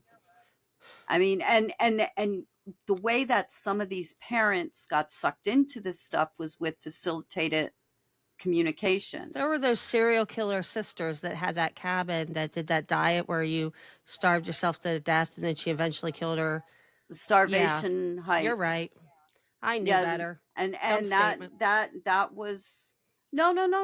It's not a dumb statement. In fact, honestly, I think it's good that we still have these questions because it means that we still have a connection to what reality I should guess, be. yeah. Oh, God bless it. 1995, he was suspended from practicing medicine and made to pay a $10,000 fine for his misuse and misprescribing of controlled drugs. $10,000 slapping a fucking wrist. Despite his past, Professor Freudenberg is cited as the joint inventor of the Royal Free Medical School products. The documents say he's based around here in the medical district just outside downtown Spartanburg at the impressive-sounding Neuroimmunotherapeutics Research Foundation. Okay, so here's a UK patent application with a priority date of June I 1997. love this guy and That's his 9 months binders with the tabs. Like, he is so prepared. He is not messing around. Like before the those press are better conference than the that, Epstein started the MMR binders. scare. And the applicants are the Royal Free Hospital School of Medicine, which is in London, and the Neuroimmunotherapeutics Research Foundation of Boiling Springs Road, Spartanburg, which is here. Doesn't look like one of America's certainly premier doesn't. research foundations. And in fact, it looks as though they've gone away.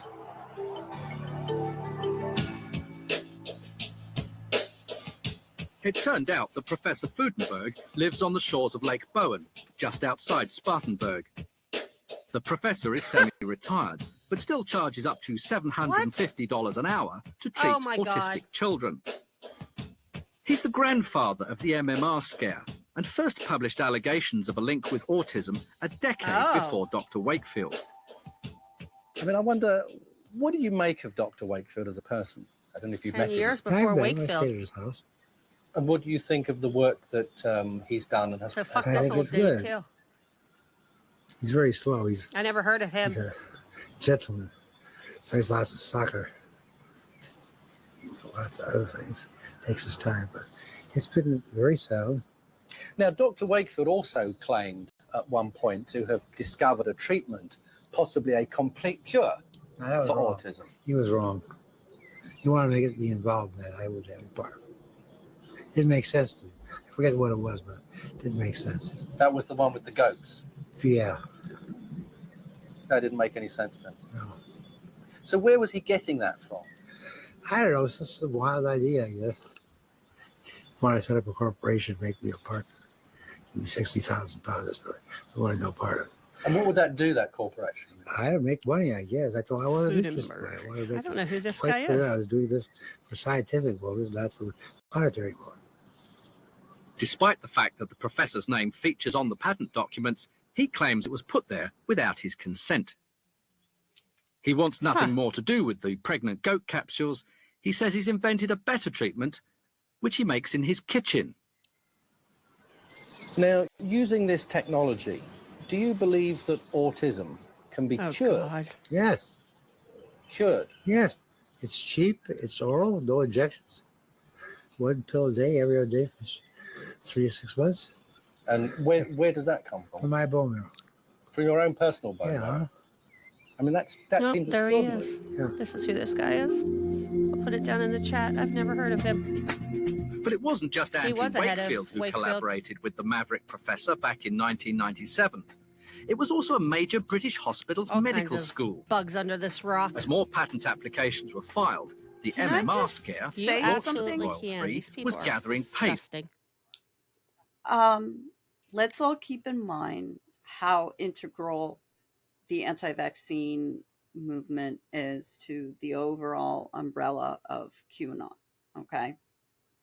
And let's keep in mind QAnon's obsession with children's body fluids.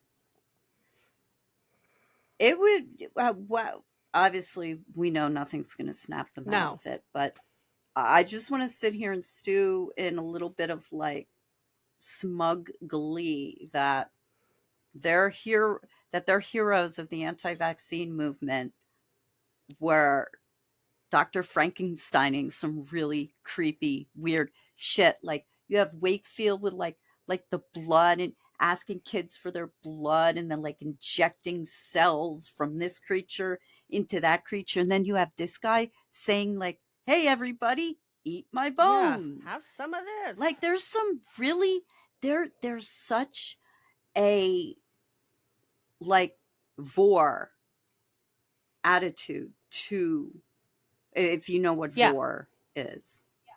It there's so much of that in this, and it's like, do you QAnon people not like see this stuff? I guess you don't. It's now that I'm seeing this, because I didn't realize like all of this about Wakefield, because when you read about him, they don't like it's generalized, like the stuff that I was coming across, because like if I dive too deep into a subject, I'm going to be there forever, right? Wakefield, if I did it, I could be stuck there for a month when we do live streams each week. You know what I mean? Like you would be stuck there forever trying to prepare for a topic. So you generally glance over it, and a day or two to prepare or whatever for, Wakefield and RFK or whatever, and digging up the material. So I didn't see some of this stuff, and I'm just gobsmacked right now. I didn't see the mice and goat thing. I didn't know this other dude wanted to feed kids his own bone marrow. Like, what are we doing? And another thing, like I wanted to point out also, and I think this is a thing that gets overlooked with parents, and this is just anecdotal, okay?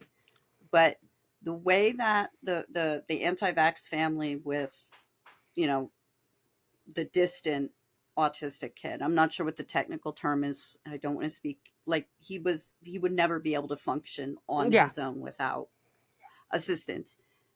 I noticed very quickly, despite the fact that I was a stranger, the parents were like, he's not usually that comfortable around strangers. You want to know why? Because I treated him like a fucking Exactly. person. Yep, I agree. Like, and that's another thing that plays into this. Parents of autistic children, if you have it in your mind that your kid is damaged and you need to cure them or you need to fix them, what you are doing is you are actually encouraging learning disabilities in them because of the way that you're treating them. And if you want to see an everyday example of this, look with a parent and a toddler, and the toddler's walking around and they trip. That kid's not going to cry unless it's a really, really bad bump. Or if you notice, the kid will always look at the parent For their reaction. And if the parent's like, "You're okay, sweetie. You okay? You okay?" The kid won't cry. That is double with the autistic kids and these parents that treat them as damaged. You're only decreasing any chance of them not, people with autism with specific, like, regular therapists, they can get quote unquote better Socially, and their you different skills. There can- are so many right treatment modalities. and Yeah. these kids won't. These kids won't because their parents are too busy trying to cure them, and when someone's cured, they're being treated like they're diseased. So do you even give a shit if they It's learn not the a alphabet? disease. Like, I hate that. I treated that kid as normally as I could. I'd be like, "Hey, what's up, dude? Oh, hey, let me go get your mom for." I tried. That's all you do, And yep. he seemed like That's the right thing to do. Don't treat them like they're damaged, because they're not. There's nothing. No, they're not damaged. Fueled by a stream of heartrending claims by parents. Wax, you still with us? He might have passed out. Many mothers and fathers, desperate for answers, have given their I'm support sorry, to this Dr. is a long Wakefield. one. It's just vaccines are so And the important. We Royal have Free so much to became a cover. magnet for autistic children drawn from all over the UK. Anti-vaxxers keep us busy. They came to Malcolm Ward, the Royal Free's paediatric gastrointestinal unit, which at the time was a centre for two activities. Some children were being treated for a range of gut problems. But there was also the research being conducted by Dr. Wakefield, trying to find a link between the live measles virus in MMR, inflammatory bowel disease, and autism. We've now looked at 40 children, and 39 of those had exactly the same findings, and that's been intriguing. Okay, you're doing really well there. Well done. The children, some as young as 3, were subjected to a battery of tests, including a colonoscopy, commonly used to investigate bowel disease. This procedure involved pushing a tube 3 into the fucking child's years old they rectum did this to to, a examine the 3-year-old. intestine As and young collect as 3. tissue samples. These were tested for measles virus, which Dr. Wakefield believed could prove a link between MMR and autism. But he didn't find the vital evidence.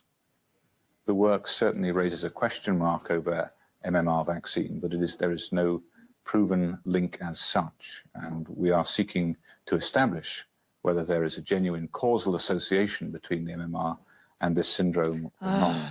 More and more There of was, this. however, growing concern among some of the Sorry. medical staff about the research and its impact on the Like, even the colonoscopies, like, there's just so many, like, fetishized elements of just exploiting. Oh, they did spinal taps and on these kids. too. invading.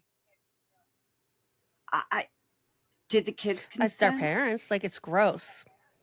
Like, all of this is so I exploitative, just- and it like. I read about it, but I didn't don't- watch. Like I said, I only got a small snippet of this, and then I found the bigger part, and I was like, "This is really hard to watch," but I think it's important. children.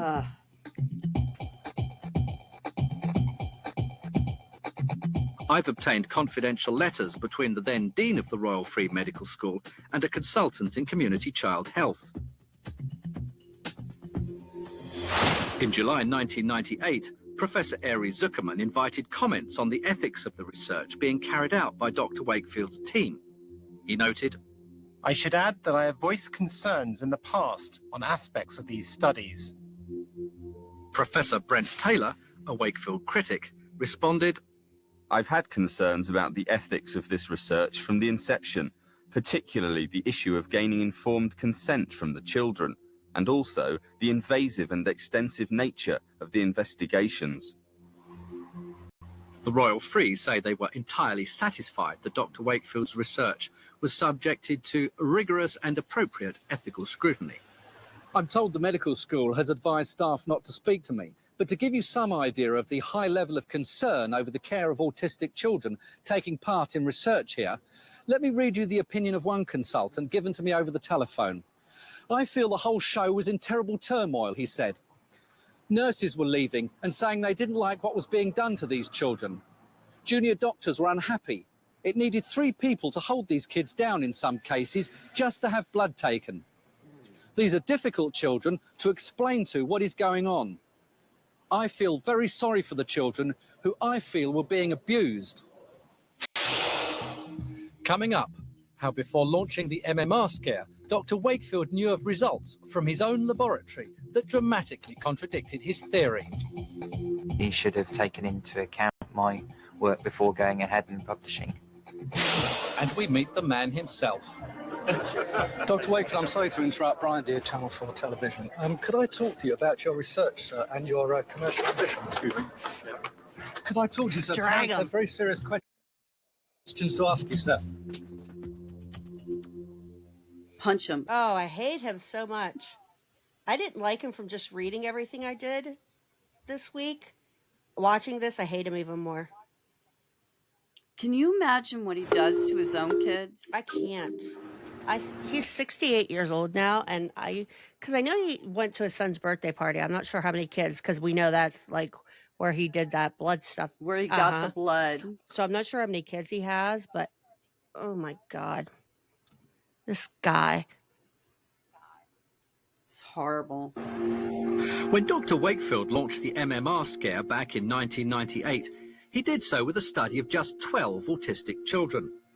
And the evidence for a link between MMR and autism was anecdotal. The parents of 8 blamed the vaccine. The parents blamed the vaccine. In the Royal Free's video press release provided to broadcasters, Dr. Wakefield gave many the impression that his research team was on its way to scientifically proving a link.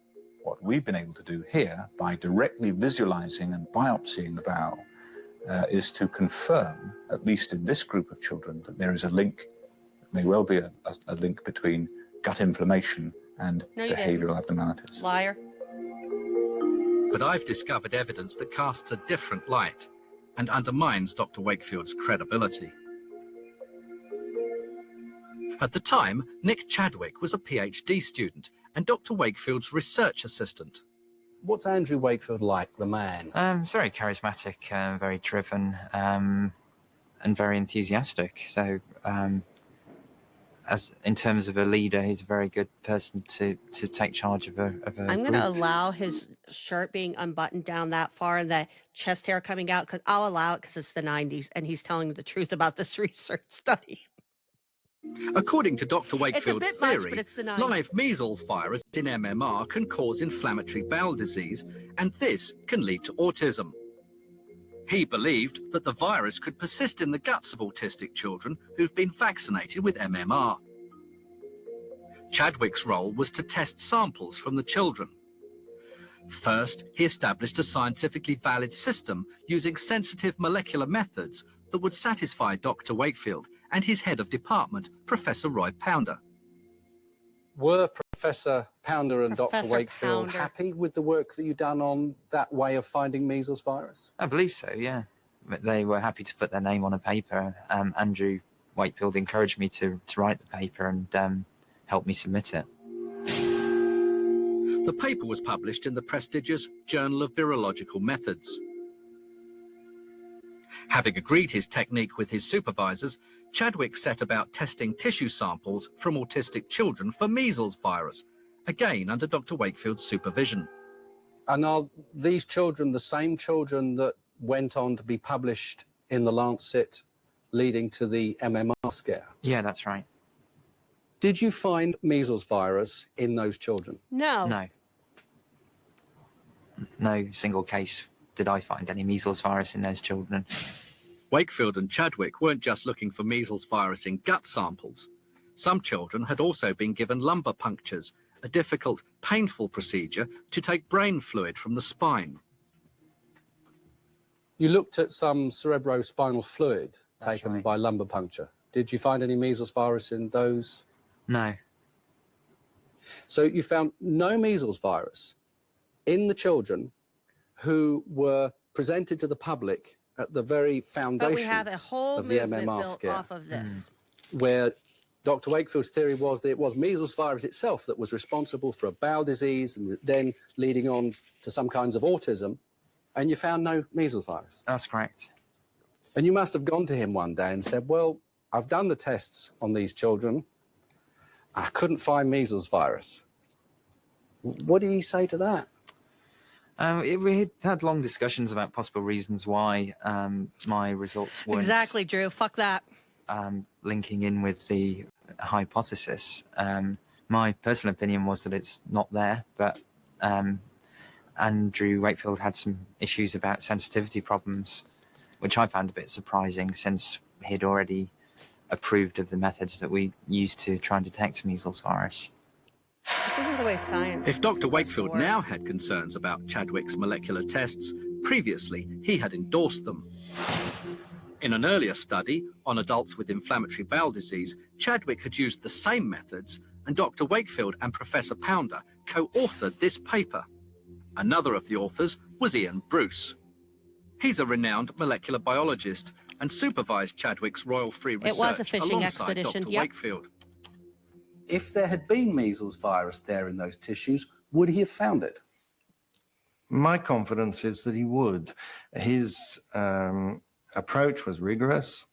He designed and performed the experiments in a way that was, in my view, scientifically correct.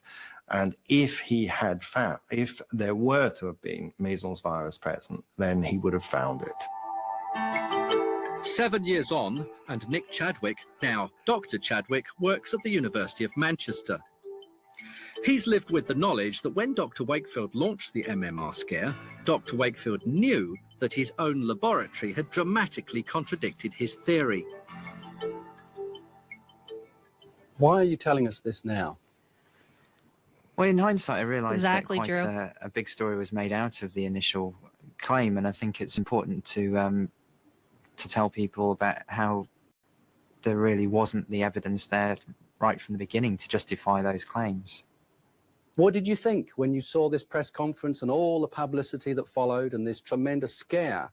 Well, I assumed that it would die its own death, the whole story, to be honest. I assumed that if Andrew Wakefield couldn't get the molecular evidence, then the story would It didn't die away. My own personal perspective, I was a student, Andy was the group leader. There wasn't really much of an argument that I could make, to be honest. So how did you feel when the MMR scare took off? I was shocked. But Frankly. you knew. Do you think you should have said something at the time? It's not It's a difficult question to answer. I don't know that anybody would have listened in a way that would have made a difference. In a purely personal context, yeah, I feel that probably we should have been more vocal. Probably. Fuck you, dude. But if anyone should have been more vocal in 1998, surely it was Dr. Wakefield himself. And there was something else he didn't tell the assembled press, as I revealed in the Sunday Times last February. Unknown to Dr. Wakefield's colleagues, the research on autistic children had begun with a contract from a firm of solicitors who were trying to sue MMR manufacturers.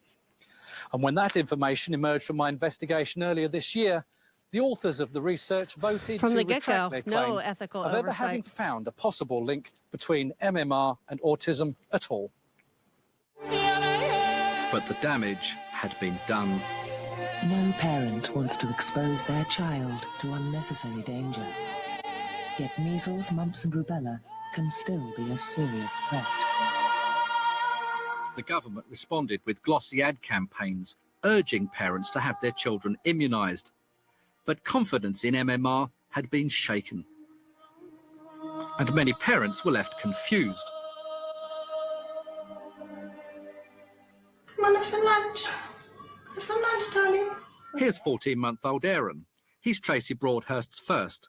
She's given up work to care for him full-time, and now she's facing a dilemma. Aaron is due his MMR. Very good tomatoes, aren't they?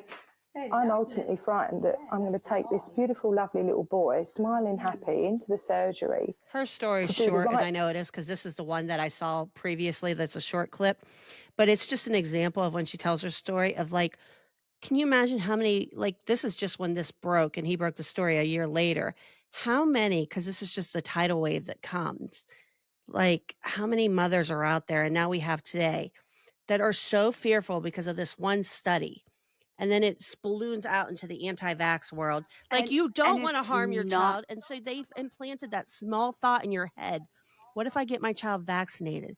Am I going to be at fault if something happens to them? You know, it's, even though there's And no it's link. not fear, but it's not fear anymore. It's certainty. They've gone to having this dilemma like this mother is having, which is still someone that's, you're on a fence, but at least reality is still on one side of Yeah. that fence. There's hope. Now it's not about parents who are afraid of what vaccines could do to their kids. It's no, because they know unequivocally. And who the fuck are those doctors? Who the hell are they to? Yeah. And yes, I will agree with you that a lot of doctors out there act smug. Oh, sorry, your beloved parent just died. Here's the bill. Yeah, okay, I get that. But, you know, now they're not afraid. Now they Yep. know. They're smarter than the doctors. Fucking study So fucked it's- everything. it's- Like, and I know there was anti-vax And- sentiment, obviously, because we talked about the history of it tonight, right? Yeah. But this just really pushed everything so far. And people will talk about Andrew Wakefield. He's everywhere. Like, if you look at anti-vax groups and MMR, like we're talking about it right now with the measles outbreak, you know? Like, it's in our faces today with the outbreak that we're facing. And you also have to consider that a lot of these quote unquote autism cures that Wakefield and like McCarthy push and all that, these are expensive, experimental, not covered by insurance, and possibly dangerous or deadly. So if and this mother here appears to be lower income, middle class, lower if middle you class. Yeah. are if you are a parent who is in that situation and you are not rich, then what happens? Do you just completely neglect that kid then because you can't pay for these quote unquote autistic treatments? Like, It's terribly tragic. you know what I mean? What? Yeah. Thing for him, and the actual upshot of it will be that it won't be the right thing because I'll have caused a reaction in his body that's going to give him this development disorder. And then there's the fear of, if I don't take him along and he gets measles and he ends up with a form of brain damage or even dies because of it, I then got to live with that as well. After speaking to a health visitor, Tracy put aside her fears and booked Aaron for his 3-in-1. But then she went on the internet. I've tried to find out the facts for myself to make an informed choice. I've got on one hand a set of professionals Do your own saying, research. in their opinion, it's safe. But then there's another set of professionals saying, well, hang on a minute, I don't believe that to be the case. So I thought, I'm not going to take him today. So I didn't take him. I just think some Nearly people 7 shouldn't years be after the Royal parents. Free, I Dr. know. Wakefield launched the vaccine scare. The ripple Many effect of parents this remain fucking worried. study. MMR vaccination rates have fallen from 92% to as low as 50% in some 92% areas. to 50% in some areas. And doctors in say the UK. Britain may this winter be facing When its this came first out. measles epidemic since the 1980s. And can we add into this People factor say, well, something else? measles used to be a Climate change is exacerbating these types of diseases and overpopulation as well. And poverty, which is increasing, is also exacerbating these diseases. And the current government system that we have now, the way it is set up to make these diseases. Well, it doesn't help that USAID is now defunct.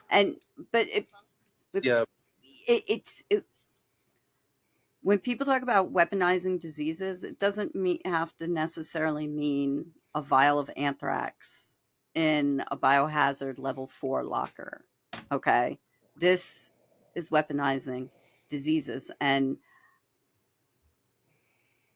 they just, I've heard it put that vaccines are the victim of their own success. Yep.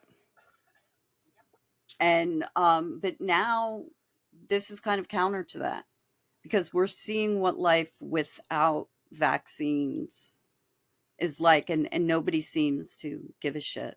And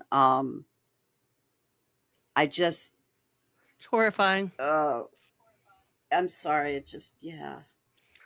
This is far easier than a directed bioweapon. Yeah. A routine illness, everybody got it. I certainly had it. Why should we be so worried about it? Is it that big a deal?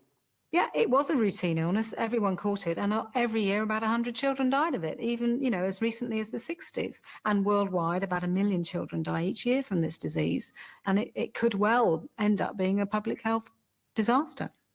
You guys had no idea what was coming.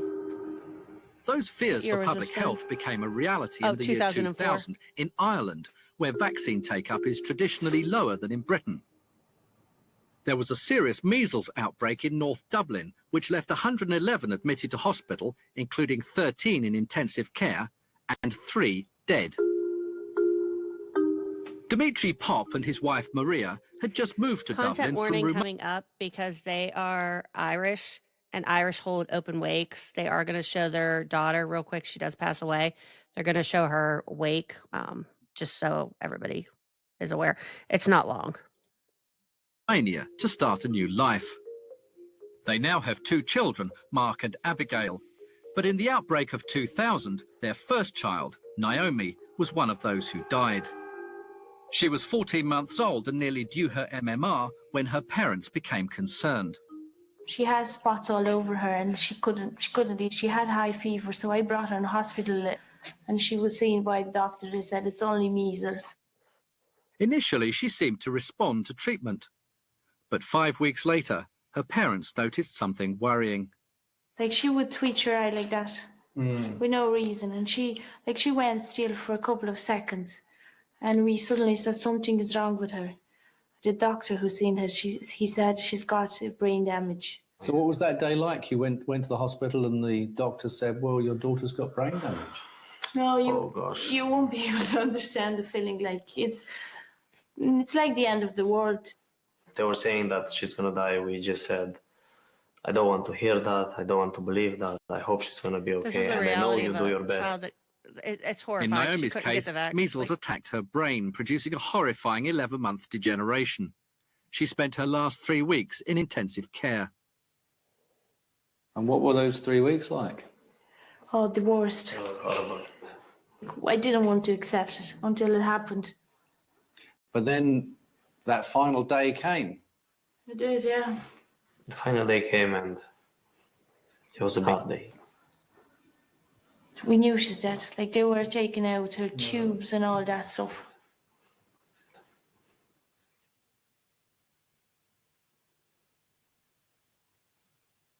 I know we're not going to bring her back, but even like if we know that we'd save someone else's child from this, would be helpful. Like, it's not fair for children to die like that. It's not fair at all. Get your children vaccinated. Dr. Wakefield left the Royal Free by mutual consent in December 2001.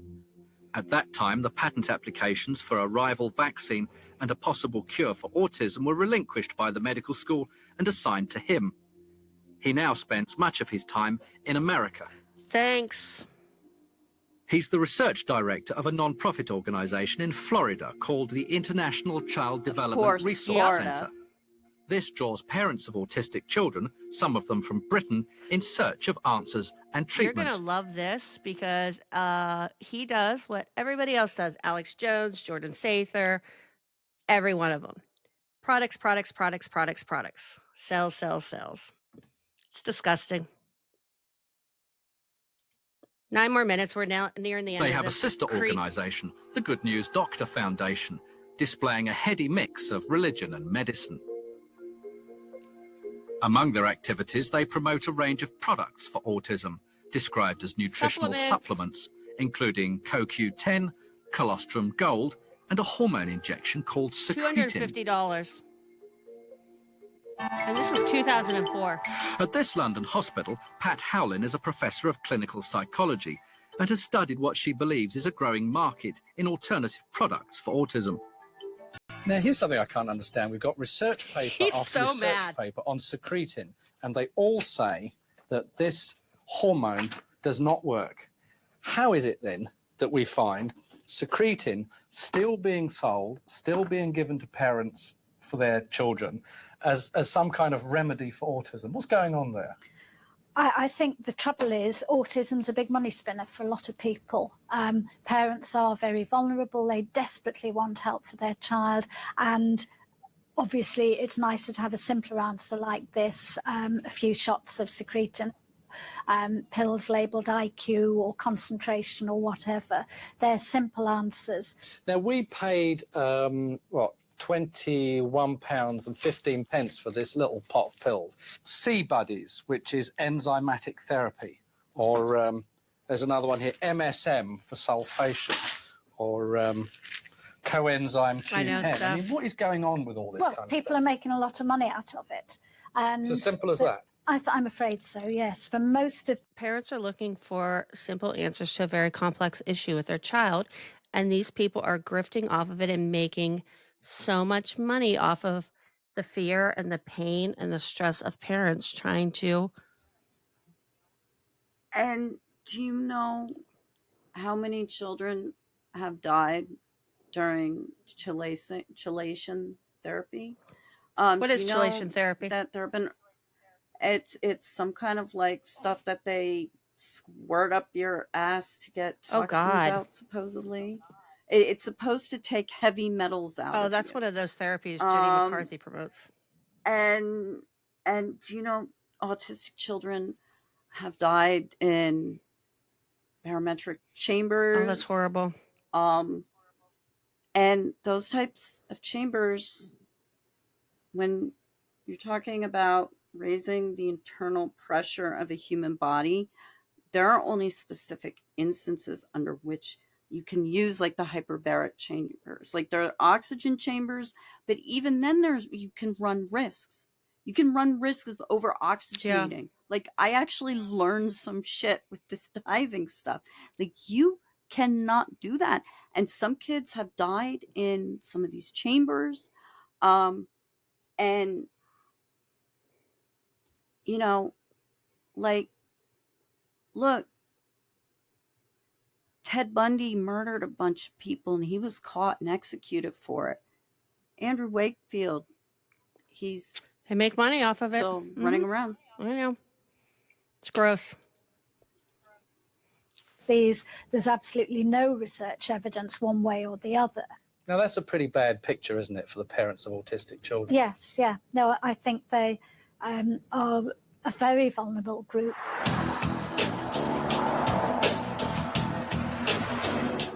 I've come back to America in search of Dr. Wakefield, not least to ask him why he lends his reputation to an organisation that promotes products for which I can find no convincing scientific backing. This is Melbourne, Florida, about an hour southeast of Orlando. It's a conservative country, strong Republican. And it's the kind of area where, if it comes to finding a cause for autism, they blame the government before they blame God. Not far off there, my man. The International Child Development Resource Centre, where Dr. Wakefield is research director, is based here.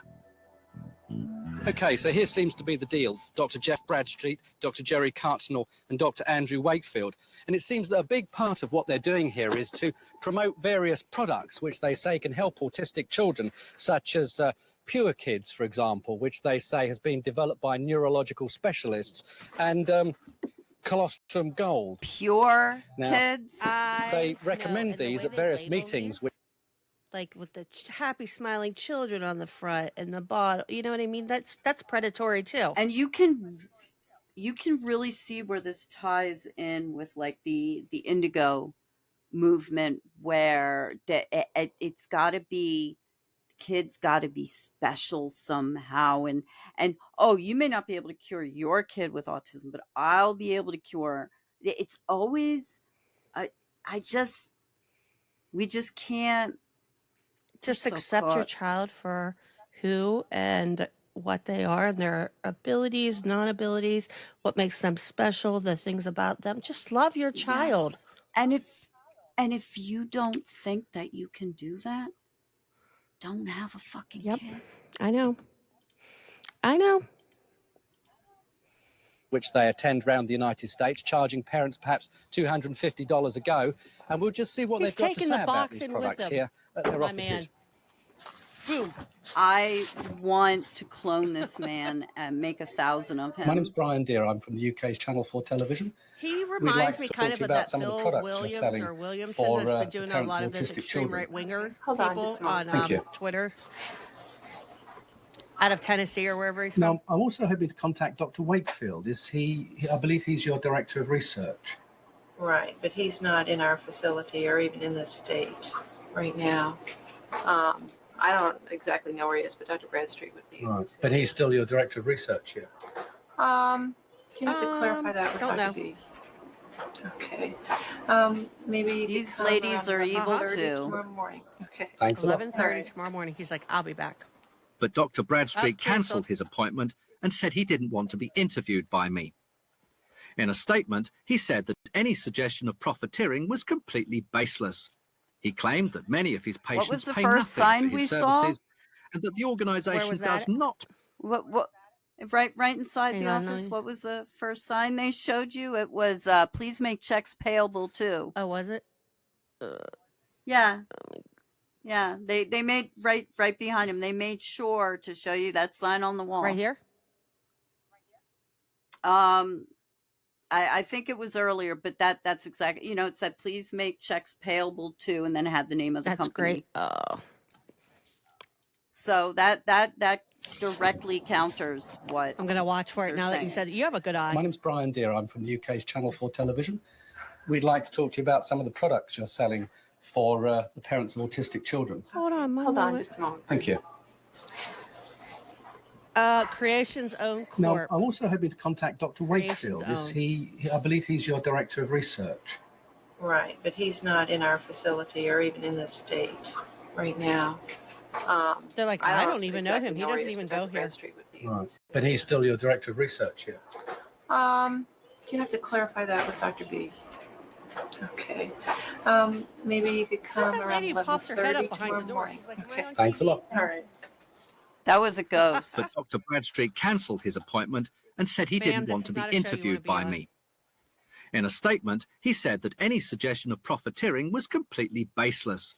He claimed that many of his patients pay nothing for his services and that the organisation does not promote any products as remedies Liar. for autism. Eventually, I tracked down Dr. Wakefield some 900 miles from Florida. This is downtown Indianapolis in the American Midwest. Dr. Wakefield is the star attraction here at a conference on autism. I've been trying now to speak with him for a year. We even wrote, but he I'm didn't going to reply. find him. Drag him.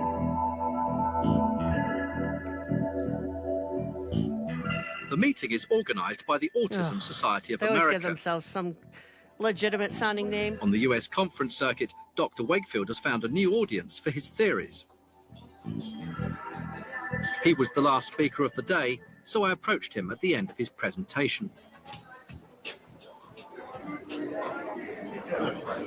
Oh, he's running. Dr. Wakefield, I'm sorry to interrupt. Brian Deere, Channel 4 Television. Could I talk to you about your research, sir, and your commercial ambitions? Excuse me. Could I talk to you, sir? Parents have very serious questions to ask you, sir. Why are you Excuse me, murdering sir. children? Wakefield, sir. Sir, could we talk to you about your products, sir? Dr. Wakefield, sir. I wanted to ask him about the patent applications and Dude, about his own I love lab this contradicting guy. his claims. This is Dr. what Wakefield, Alex sir, we have Jones very should have important been. questions to ask you about your research and your commercial ambitions, sir. These are very important questions. I'm sure you would have the time to explain what you've been up to. If you're confident about your work, sir, He is running. and the quality of your research, sir, and that your commercial ambitions will withstand public scrutiny, sir, you will stand your ground, sir. And I wrote to Dr. Wakefield again. His solicitors first replied that it would be inappropriate to respond to the issues raised in this film because Look of at the that General piece of Medical shit Council coward. investigation into his Piece research. of shit Later, they coward. said that he was under no legal or professional obligation to disclose the patents, which they claim were unrelated to his views about MMR. Leanne speaks the truth and he's out helping people. Fuck you, bitch. Oh yeah, that you always have to have that little conspiracy bitch raising her voice. Please. Conspiracy Before I Karen. call the Indianapolis Police Department. Stacey and Damien no longer believe that their daughter's autism was caused by MMR. After researching and remembering Rebecca as a baby, they realised that she had already shown symptoms before she was vaccinated. Thank Autism is strong in my family. I've got 2 cousins that were diagnosed with autism. So I'm starting now to believe that it's hereditary. Now they're angry that anybody raised a link with MMR at all. When your child gets diagnosed with such a terrible diagnosis of autism, that's such a life-changing and challenging thing that you have to go through. You don't need people putting that into your head. Hearing people trying to say it's the MMR, you know, some are saying it's not the MMR, you know, it's just really confusing, you know, and it's even makes it harder to come to terms with. Now she's been diagnosed as autistic. What are your hopes for her now? Well, it's just one simple hope, and I'm just hoping that she'll talk. Just love and her? wish that we've got to be She's able to adorable. communicate with our child. Anything else? That sweet little girl. That she'll be She's happy so and cute. people will accept her. Do you think they will? Who knows? I hope so.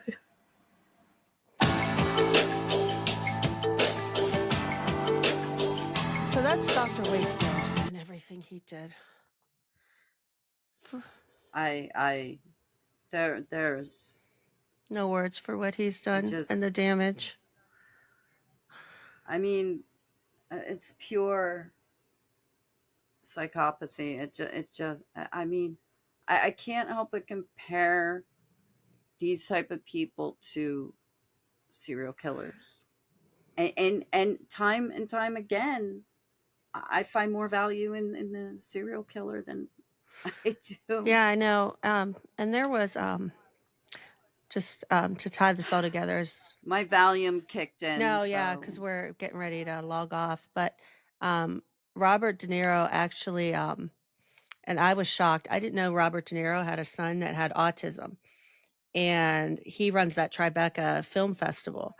And there was a film that was to be put out about Andrew Wakefield. Vaxxed. Yeah, and he had it in at And he first, pulled and it. then he pulled it, and then he said he regretted it, pulling it.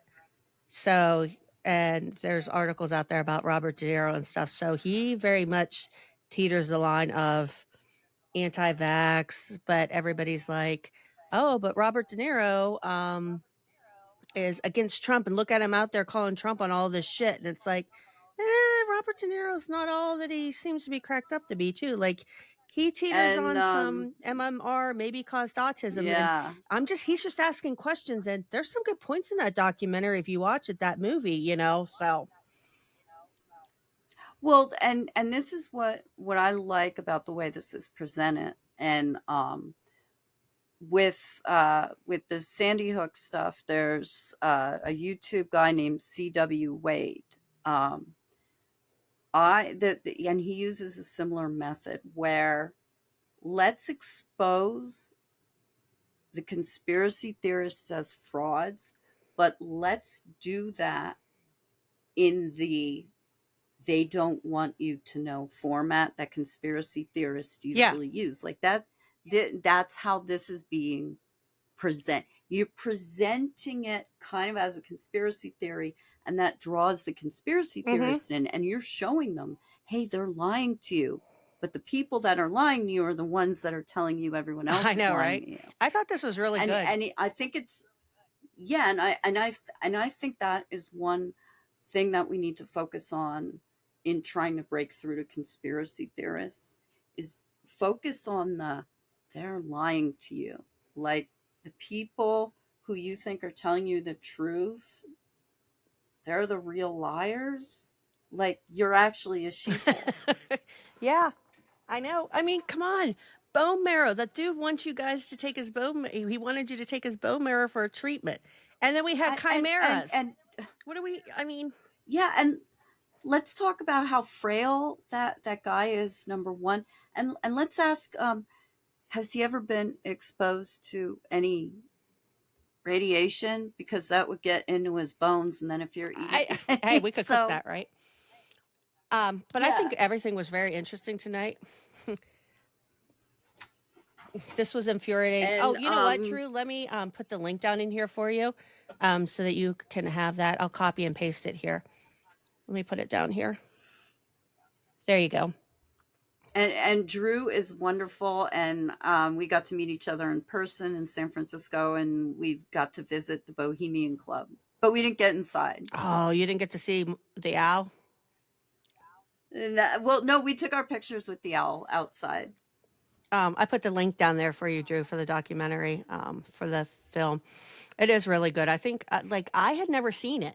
I had never come across it. Like I said, everybody reads about Wakefield and everything, right? Like, you have the general concept of everything, but I had never seen this either. And I was like, oh my gosh, so, but yeah, I think we covered a lot tonight with everything. You're welcome, Drew. And Quacks did an excellent job, and I know he's already passed out. He's probably been asleep for a while.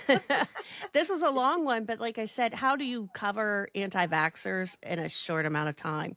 And we didn't even touch on everything we could have. I mean, you could do 6 spaces on anti-vaxxers. There's just so much. Yeah. But thank you, Steph. Thank you, Sleepy Quacks. Thank you to everybody who came tonight. And Annie Kelly has a podcast about vaccines. The QAA, she guests on QAA sometimes. It's called Vaccines, the Human Story. Yeah, that's really good. I've listened to that before. Drew said, I really thought he was misled or over credulous, but now not so much. Yeah. Yeah, pure evil. It is really something. All right. Well, I Yeah. am going to my teeth. Thank from you, eating cough drops. everyone. They get so grimy. I got to go brush my teeth. They feel gross. So I'm going to go brush my teeth because I'm a weirdo after.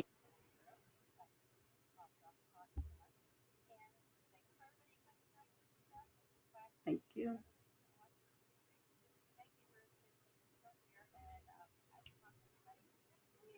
Bye-bye. Love ya. Bye.